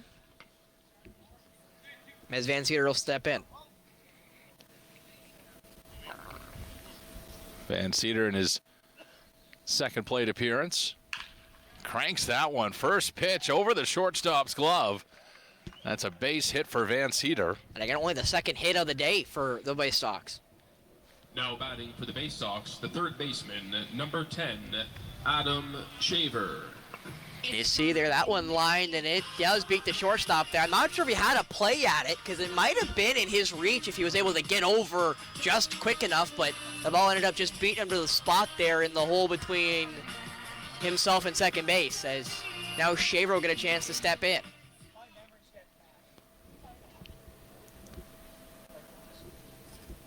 First pitch to Shaver, goes after that one too. He'll bout that to center left. Comes off the fence. Is that out? It's out. It's out of here. A home run for Shaver. Hit the tree there in left field. Hopefully the great Mark Perry got us a replay of that one as Adam Shaver gets a round tripper to make it 8-0. The third hit of the game ends up getting out of here. It's his second home run of the year. And Shaver hitting cleanup for a reason there, JC. Crushes that one over the little monster there in left field. You see him there, kind of got under it and just sliced it to left field, and it just kept going and going, and eventually hits the trees. And it's now a chance to step in is their current DH in Steve Barrett.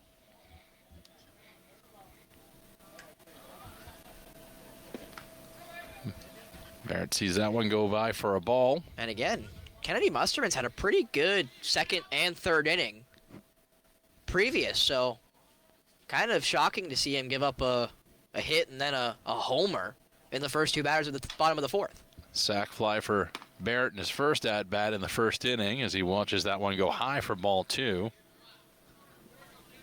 And then Barrett grounded out to the second baseman in the second inning. So that one well inside. Barrett let it go. So running the count 3-0. So Barrett really getting ahead here. Chance to walk himself on bag and get a chance for Kirk Gibson to get back up to.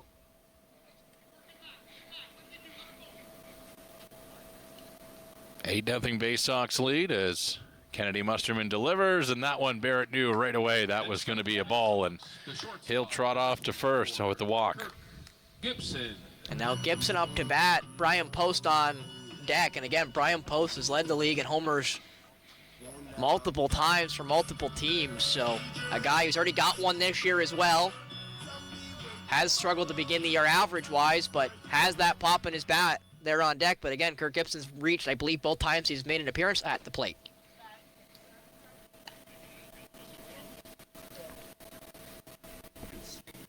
Indeed, Gibson has reached both times, a single in the first and a walk in the second for Gibson. Had 1-0 in the count. Make that 2-0. Little high there on Gibson. Wanted the strike call as he tried to make it dip back into the top, but doesn't get the call.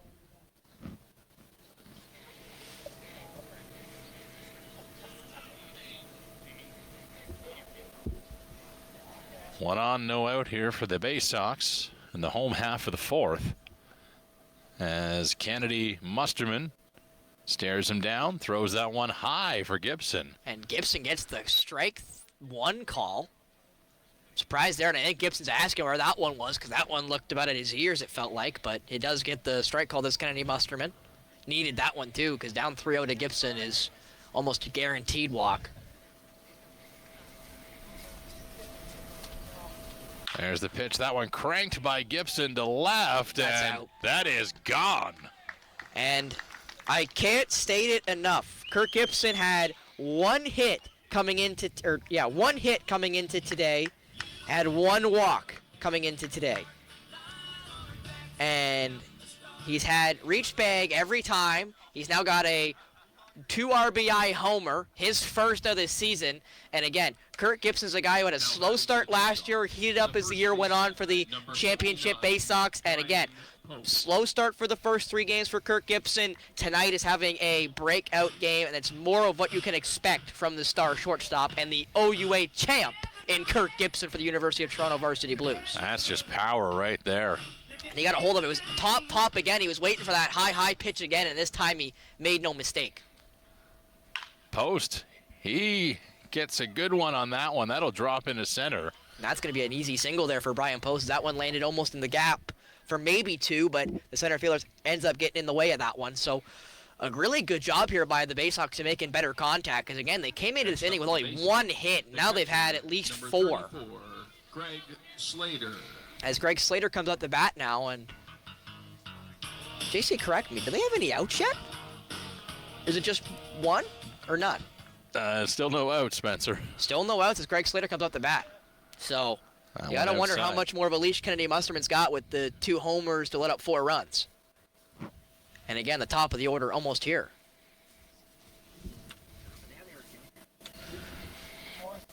And again, Greg Slater up to bat with Van Wyck on deck. That ball was skied. That one lands behind us into the street. Heard it make a nice ka-thunk there against the pavement.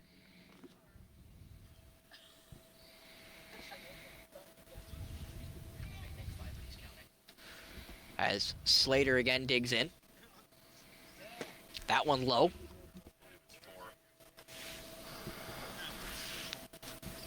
That's in total, isn't it? And again, Slater, 2-1 here. In the bottom of the 4th, no out. Post on first base. As Slater fouls that one back, and where's it gonna go? That one lands between us and the truck. I'm not sure if this tank could stop a fly ball, JC, but I'm putting a lot of faith in it because I'm not trying to get a concussion. I like my odds. Yeah.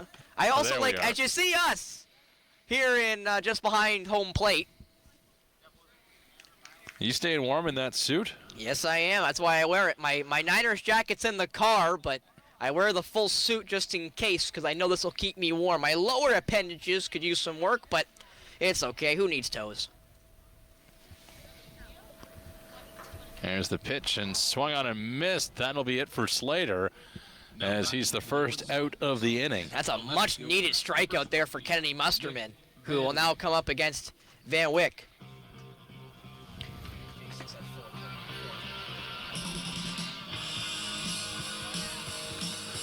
So 1 on, 1 out now as the Baysox are in cruise control, 10-0. That one in for a ball. Nick Van Wyck at the plate. Made an appearance last inning.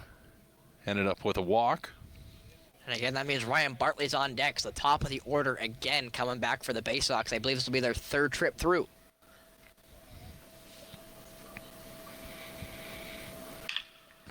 Good contact there. Played by the second baseman to the shortstop. They throw it over, and they get 2.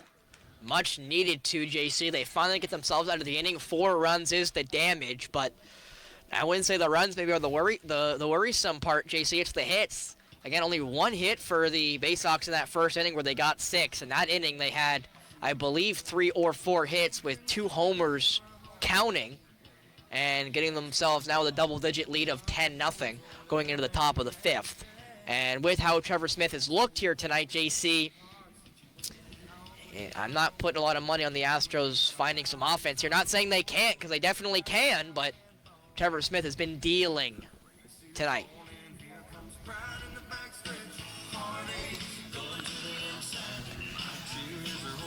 For the Baysox, 4 runs in that inning. 1 man left on as we head to the top of the 5th here.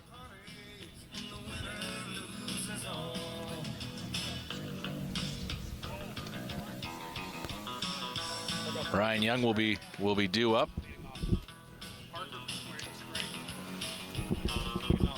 And I believe TJ Parker will be coming in for Zach Scragg at DH. So Parker will now lead off the inning. As the coach just gave us the heads up, and thank you for that there, Lisle coach. Much appreciated. I know it's TJ Parker hitting. I just believe he's taking over for the 5-hitter there in Zach Scragg, but it actually might be Ryan Young. I'll know for sure when I see whoever comes up behind him. And it looks like, no, it is Zach Scragg, because I see Ryan Young coming out of the dugout there to go onto the on-deck circle.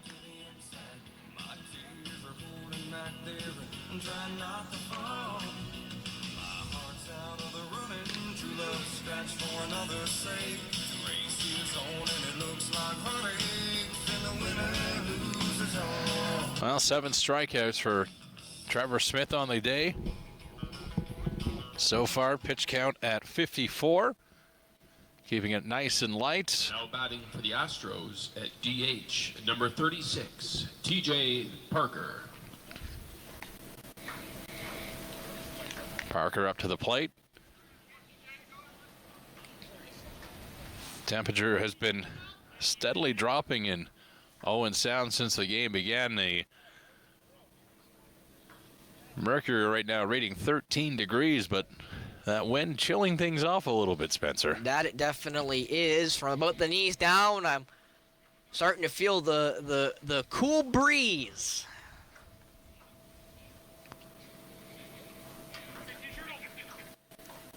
TJ Parker to lead off. Pitch is outside. Kind of went off the mask of Slater there, I think. And I actually will mention, JC, that's not Greg Slater. Slater's been pulled out, and it looks to be Bennett in for him, I believe, number 1. Actually, no. Pardon me, I think it's No, it's Zettler. Bennett. It's, oh, are you right about that? I actually can't tell that name, to be honest with you, off the back of the jersey. But I'll let JC take a look. No, that is Bennett. He's wearing number 1, but The name's on the name on the they back. haven't switched the name yet. I was going to say, the name is definitely not Bennett, but I have Bennett number 1 on my sheet, and I swear it was a number 1 through the catcher's gear. So Bennett is now in at the catcher spot for the Baysox.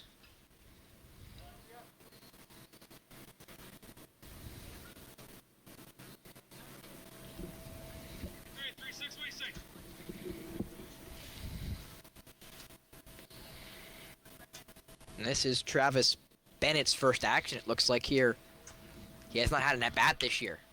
There's a hit back to the mound. Smith easily takes that and throws it on to first. And Parker is retired. And sometimes there, JC, you get a little worried when pitchers throw it at first base because some guys have, I'll say the yips, but they just have sometimes a problem, a disconnect, trying to get that ball to first base or to a bag. And Trevor Smith had really no issue there. Maybe a little bit to the wrong side of the bag there for post, but that's just the way he throws. He really throws out there with his arm angle. So that's just more the way he throws than it is an error. Ryan Young in the game now, 1-0 count. Smith delivers that one. Contact is made down the left field line. Racing for it. That's foul. That is foul. Second time they've had a ball called foul as Van Wyck went chasing. Young grounded out to the first baseman in the second inning.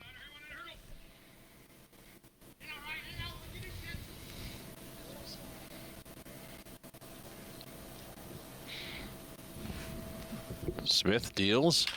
That one chopped again. Up the line. Second baseman to play it over to first, and they get him. And I will also mention there, JC, I don't believe Van Wyck is in the game anymore, or pardon me, Van Cedar's in the game anymore. I think Paul Van Cedar's been also pulled out as Zettler will go into second base. So a couple of substitutions on the Owen Sound side here in this lopsided score line, which I guess is to be expected.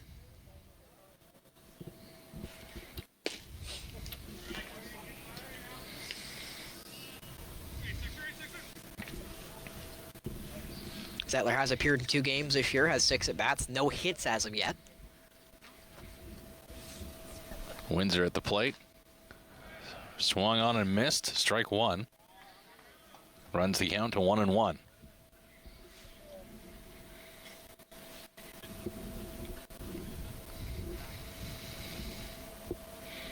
Windsor, the second baseman, takes a swing at that. Hits it to his counterpart. He'll throw it over to first, and that will end the inning. We'll also mention there, JC, I believe that's a new third baseman as well, and is at the game. That Here looks at like it 5. might be it. And it looks like the mercy rule has been called at 10 runs here at the bottom of the 5th, and that'll end it. As I'll also mention there, Cunningham, double 5s. Tyson Cunningham was also in at third base there to end the game for Adam Shaver. So 10-0 win for the Owen Sound Baysox over the Lisle Astros. That'll move Lisle to 3-2, while Owen Sound will go to 1-3 on the year, JC, and that's a big win for the Baysox here early in this season. The pitching count looks like 64 for Trevor Smith, who pitched a gem here today with 7 strikeouts through just 5 innings of work needed today. And when you go back on the tail of the tape on this one, for the Lisle Astros, it was just going to be that bad start. Their starting pitcher, Mike Derrick, just had some trouble locating the zone in his first start of the season and really couldn't recover from that. He ends up throwing 27 pitches in the first inning, sent about 4 walks and a hit by pitch through before he was finally removed from the game in favor of Kennedy Musterman, who was admirable coming in, got things to eventually settle down. Yeah, that is for sure, JC. And not only that, I will also mention that the reason why Trevor Smith was in the entire game was they still have a doubleheader coming up on the 31st in just 2 days' time down in Aurelia, who are 1-2 right now on the year. But again, obviously, JC, early in the season, every team's kind of getting some guys back from college or what have you, and that's a big series down in Aurelia in the doubleheader in the to get a chance to move yourself to not just being 3-1, but maybe 5-1 or at least 4-2. Well, a decent start for the season nonetheless for the Owen Sound Baysox. They looked like champions tonight, no question about that. Nice little contingent of fans gathered here at Tom Williams Park. Thank you to everybody for coming out and braving the cooler temperatures tonight, and also thank you to you at home for watching the game here tonight. A big thank you to all of our volunteers, Josh, who came down from Barrie with the truck, of course the great Mark Perry pushing the buttons inside the truck, and to you, Spencer, as well. A big thank you for joining us here today. Of course. I always love to make the drive from Wyerton and get the hair done and get a chance to sit out here and do some baseball. We don't get to do too many games this year or even last year, but it's always nice to get out a chance to get out of the stuffy press box and get right near home plate. All right. Well, we will wave goodbye to everybody, and good night from Owen Sound from Tom Williams Park. We will see you next time at the Baysox game.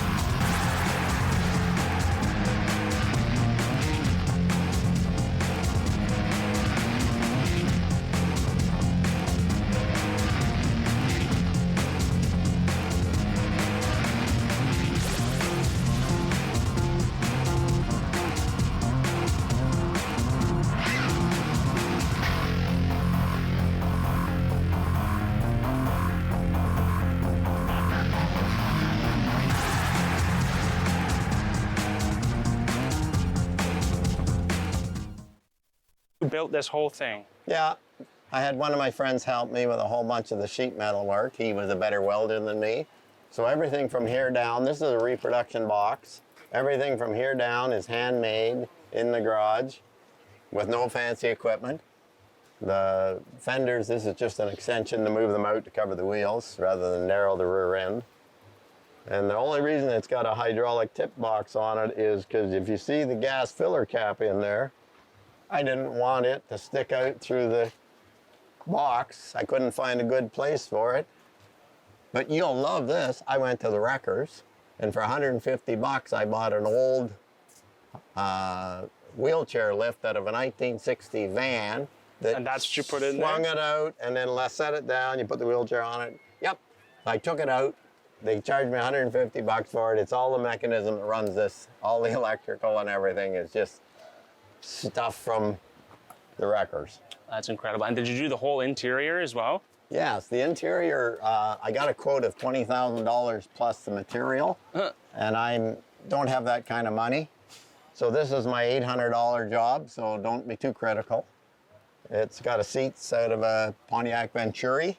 Okay. The door panels are original. I put electric windows in it. The AC, of course. The AC, the dash had been cut out of it when I bought the body. So that's just a piece of aluminum covered with material and new gauges. What are those switches down in the center? Oh, there's 5 switches. One on this side runs the window. The next one's the tip box. The next one's the vent. The 4th one is the electric tailgate. Okay. And the 5th one is the window on the other side. So you even got the electric tailgate in there, right? Yeah, it was part of those parts I bought for 150 bucks. Amazing. That's fantastic. Yeah. But all the wiring just goes up through the box. You can't find any of it. It all just disappears. That's amazing. And Kay, Under did you the put hood this whole here? thing together? This is 387 horse, actually. Oh. I had the motor built to put in it. Power brakes, power steering, air conditioning. The only real problem I had when I put it on the road is it used to overheat, because I love the look of it with the side panels on it. So back down to London, and about $1,800 later for a custom-made rad, fits in there, never overheated since. I don't know what else I can tell you about my truck. How about the front grille here? Is there anything that's still original from the This is 36 original. pickup? This is aftermarket, but the actual grille is original and it was in bad shape. So it's basically JB welded together, sanded down, and painted black, so that to fill in the pieces that were rusted out. This is an original piece. The lights aren't, and the front end is just because I like the look of it. So it's welded onto the front of the Blazer frame just to make it look neat. It's 355 cubic inch, which is 10 thou bored over. It's got a stock crank, it's got a mild cam, it's got a set of Vortex heads that have been cleaned up, aluminum high riser, no, medium riser, and then a spacer to run the carburetor up. But it's only got a 500 carb on it, 500 cubic feet per minute. So it's, if you went drag racing, it's not enough carb. But the reality is, I ain't going drag racing at my age. You say that now. Hey, I've had everything that drag races. There you go. I believe that. So do you tow anything with this thing? Does this No, truck but actually ever work? No. Or is it just show My of wife force? wants to get mulch in it, and the answer is no. And then I see you name this thing Rusty Dusty. It says It right is there on the named back. Rusty Dusty. So where'd that name come from? My oldest grandson just turned 18. He loves my old truck, and he when he was little, back when, you know, because I've been driving it for 7 years, and I worked on it for about 5 before that. He'd come into my garage, and all there was rusty parts laying around.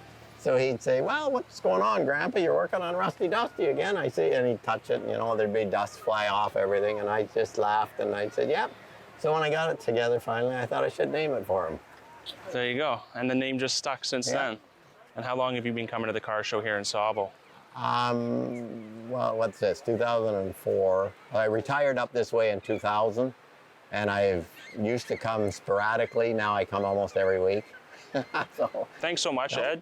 no It was problem. a pleasure to take the tour. You guys enjoy the evening. Thank you very much. It's a little hot. I'm hoping the wind comes up.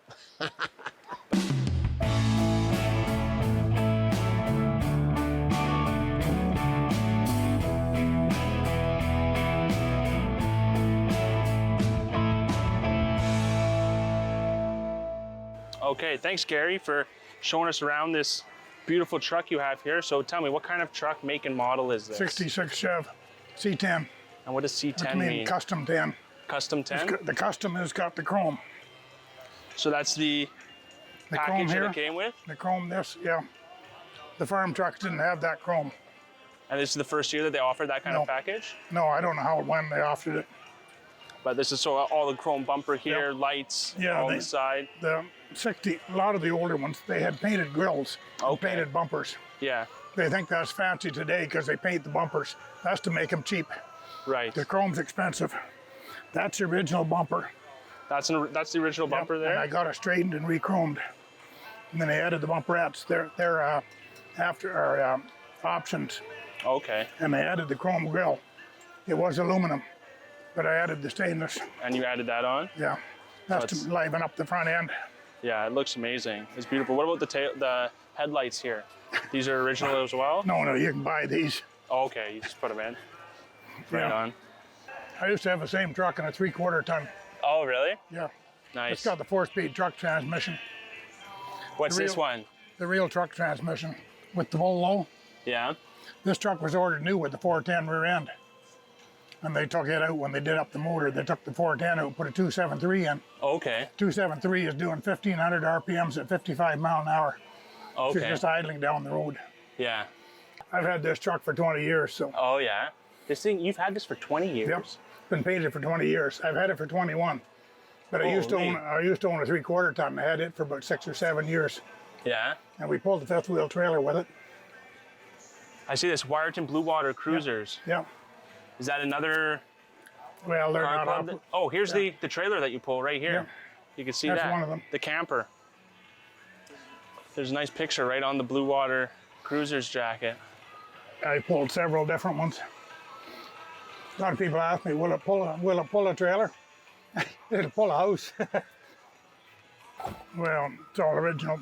When we painted it, we stripped it all and did everything. This guy that painted it is really fussy, so he stripped everything. I said, it's your truck until you call me. Do whatever There you you want go. with it. And what's going on down here? You were talking about That's nowhere original. in Canada? Yeah, that's original. You wouldn't find it. You wouldn't find a truck in Canada. They're all rusted. Be all rusted out. Look at the way the doors close. But that's original, that corner there. Yep. Still in mint condition. Yeah. Not a speck of rust on it. That's incredible. Yeah, we're gonna go for the bed here. Yeah, I did. Tell me a little bit about this bed. How long is Yeah. it? Everybody asked me if it's an 8-foot bed, and I said, no, it's 8'1". 8'1". There you go. If you put 4x8 in it, you want to be able to get a hold of it. So Yeah. it's 8'1", So you need the extra inch. What kind of wood is down here? white ash. White ash? You should have known that right off. I should have known that. No, it's I can white tell ash. just by looking at it. They used oak Okay. in Detroit, but this is made in Fremont, California. Oh, okay. So they used Colorado pine. We're loaded with creosote. So is there, depending on where the trucks were put together, they were using whatever local wood they had Yep. available? Yeah, probably. Oh, that's pretty incredible.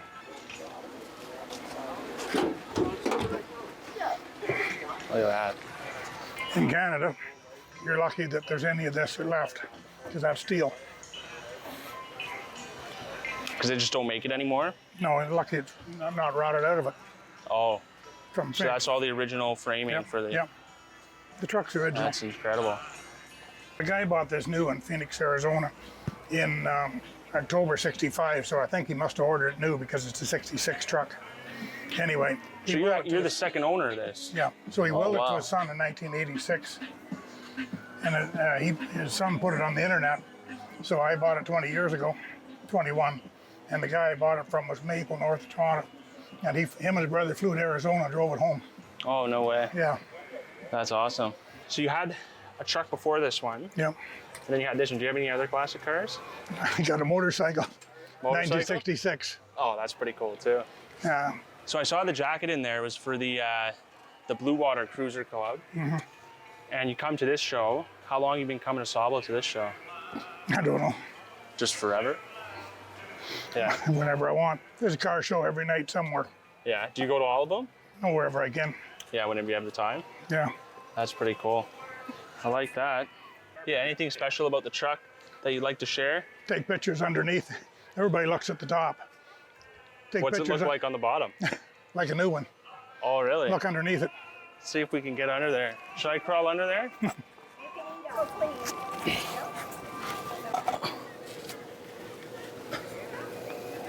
Holy, it is clean. Look at this. How do you keep it so clean down here?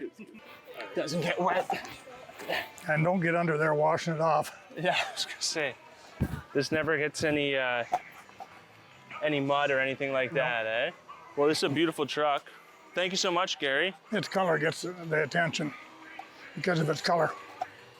Well, we appreciate you bringing it out every Tuesday. Well, that's not paint. What's that? That's base coat, clear coat. It's not paint. On the bottom? No, the truck. Oh, really? Everybody looks at it as paint. All the new cars are base coat, clear coat.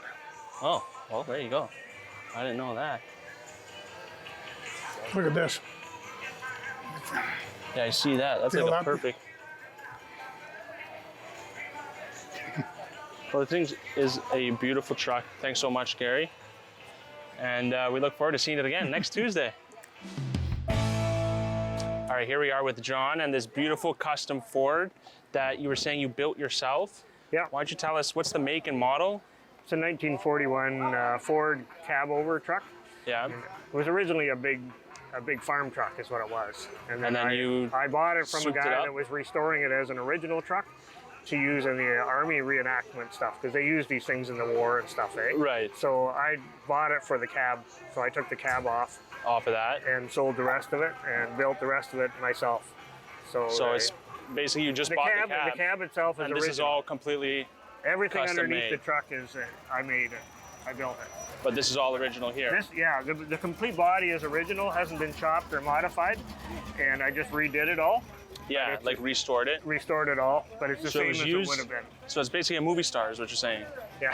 It used to be for reenactments. Yeah. So it was pretty beat up when you got it then, and now it's just looking pristine. Yeah, I had to redo the thing. The guy had it restored as original, but not finished. Right. Partially done. So. And you just Anyway, finished it I up? bought the cab really, and then built Wow, this thing is a beautiful. custom so you could drive it. What is it? What's going on right here?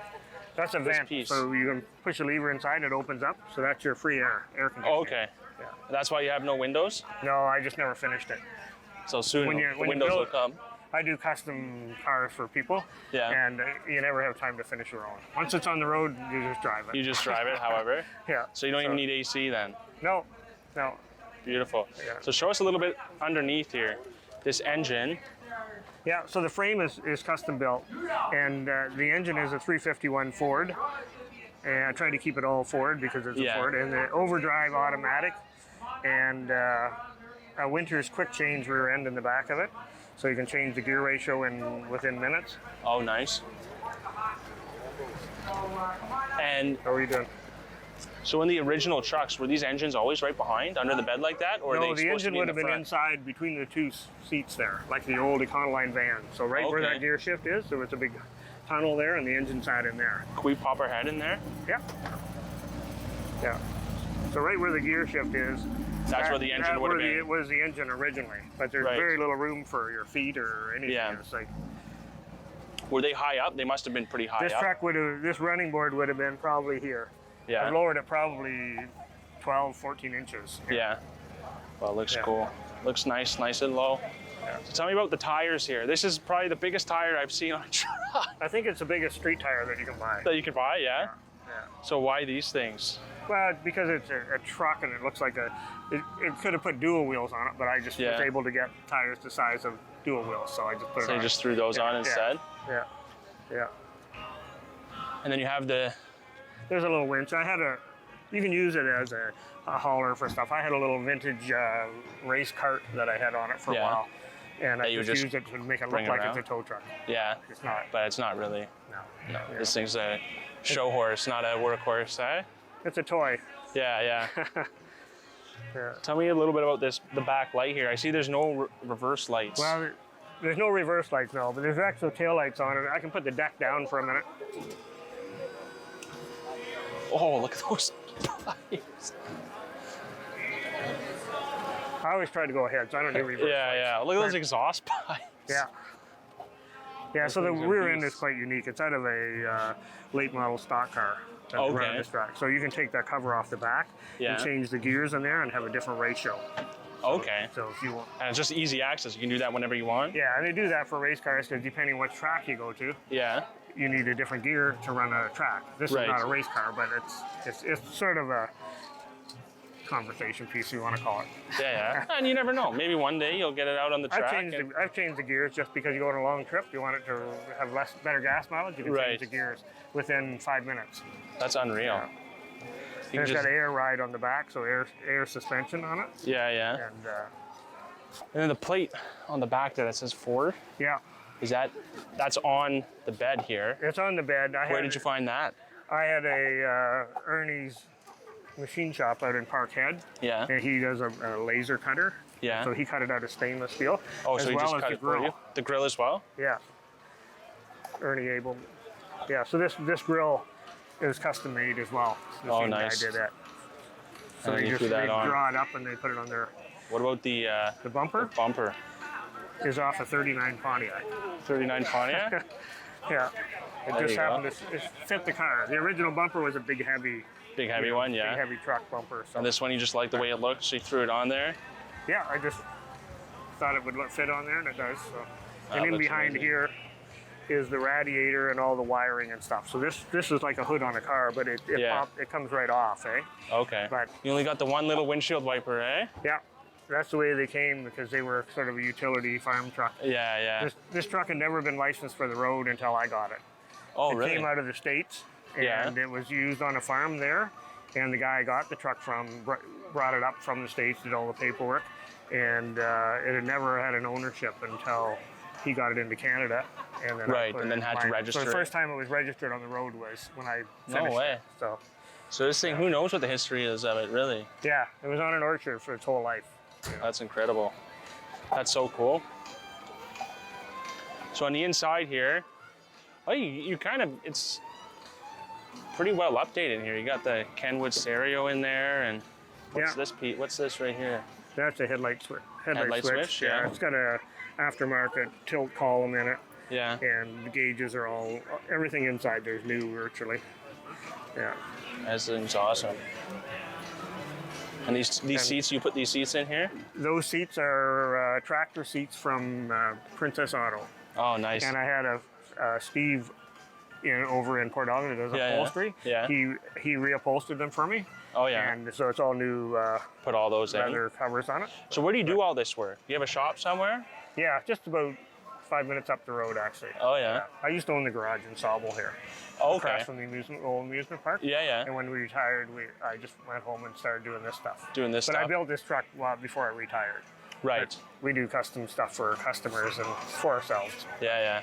But How long you been bringing this truck to the show here? this will be the 4th year 4th year, yeah? Yeah. How long you been coming to Sauble for the show?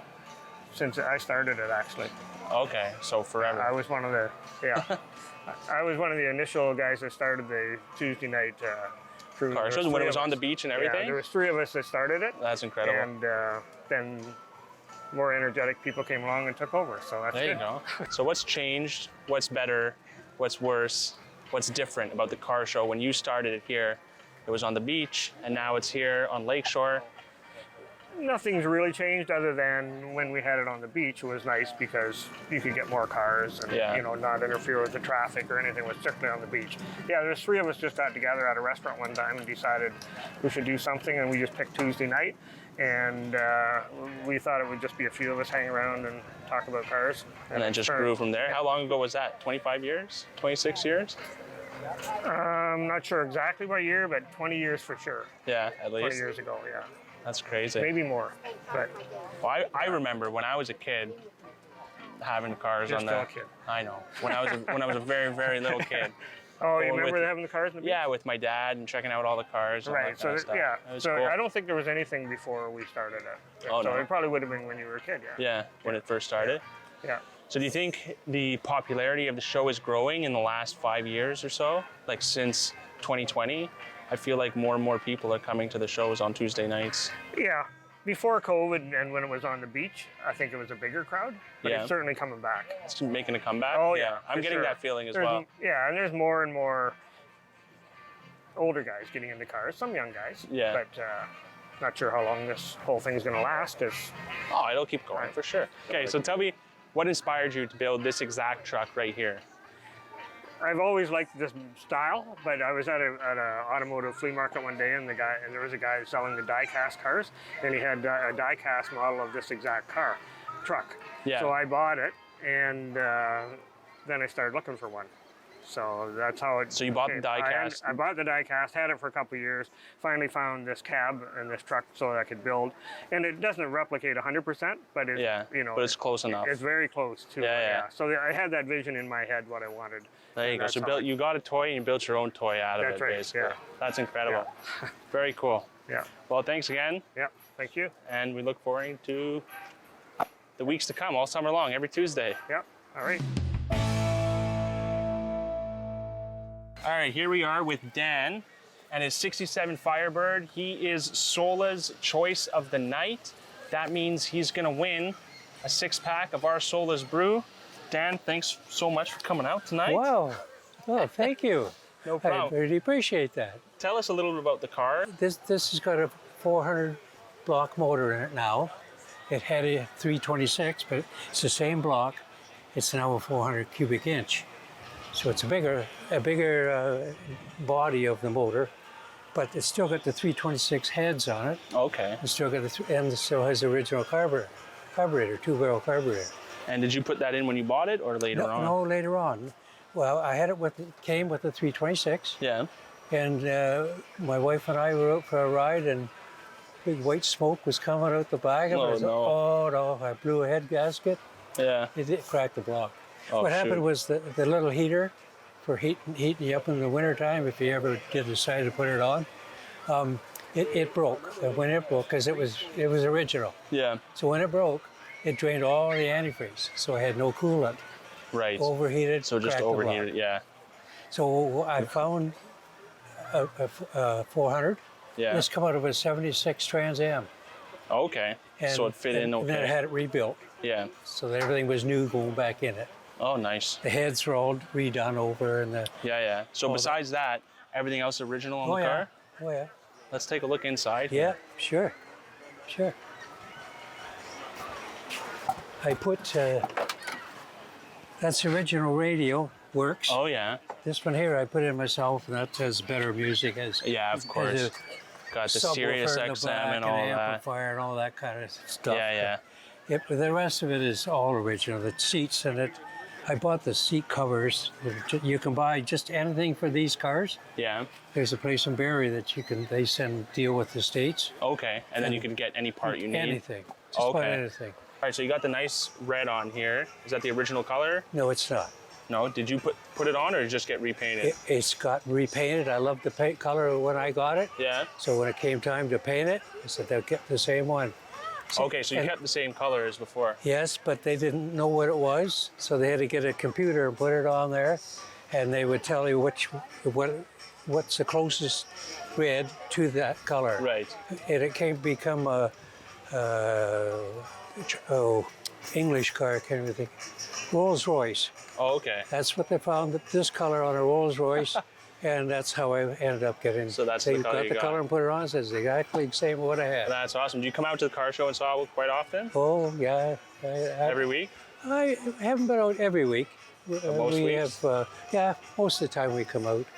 Well, this is an absolute beautiful car. Thanks so much, Dan. Super. This is your beer right here. That's for you. Well, you're kidding.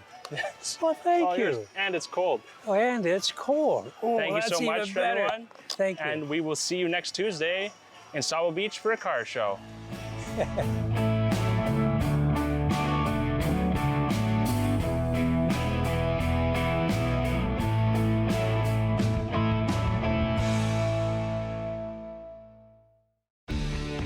Connect with us by visiting our website or email us at comments@rogerstv.com.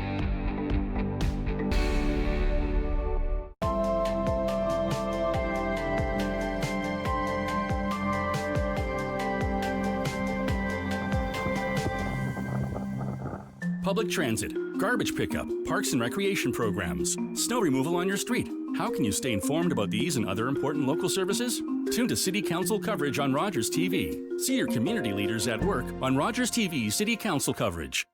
It's time to get a little messy. Thursdays, Top Chef heads north. Welcome to Toronto. Woo! And when the competition hits Canada, Poutine. They're here to fight for over $500,000. A lot of dough on the line, right? there are no apologies allowed. Am I missing one? Oh my God. Woo! Sorry,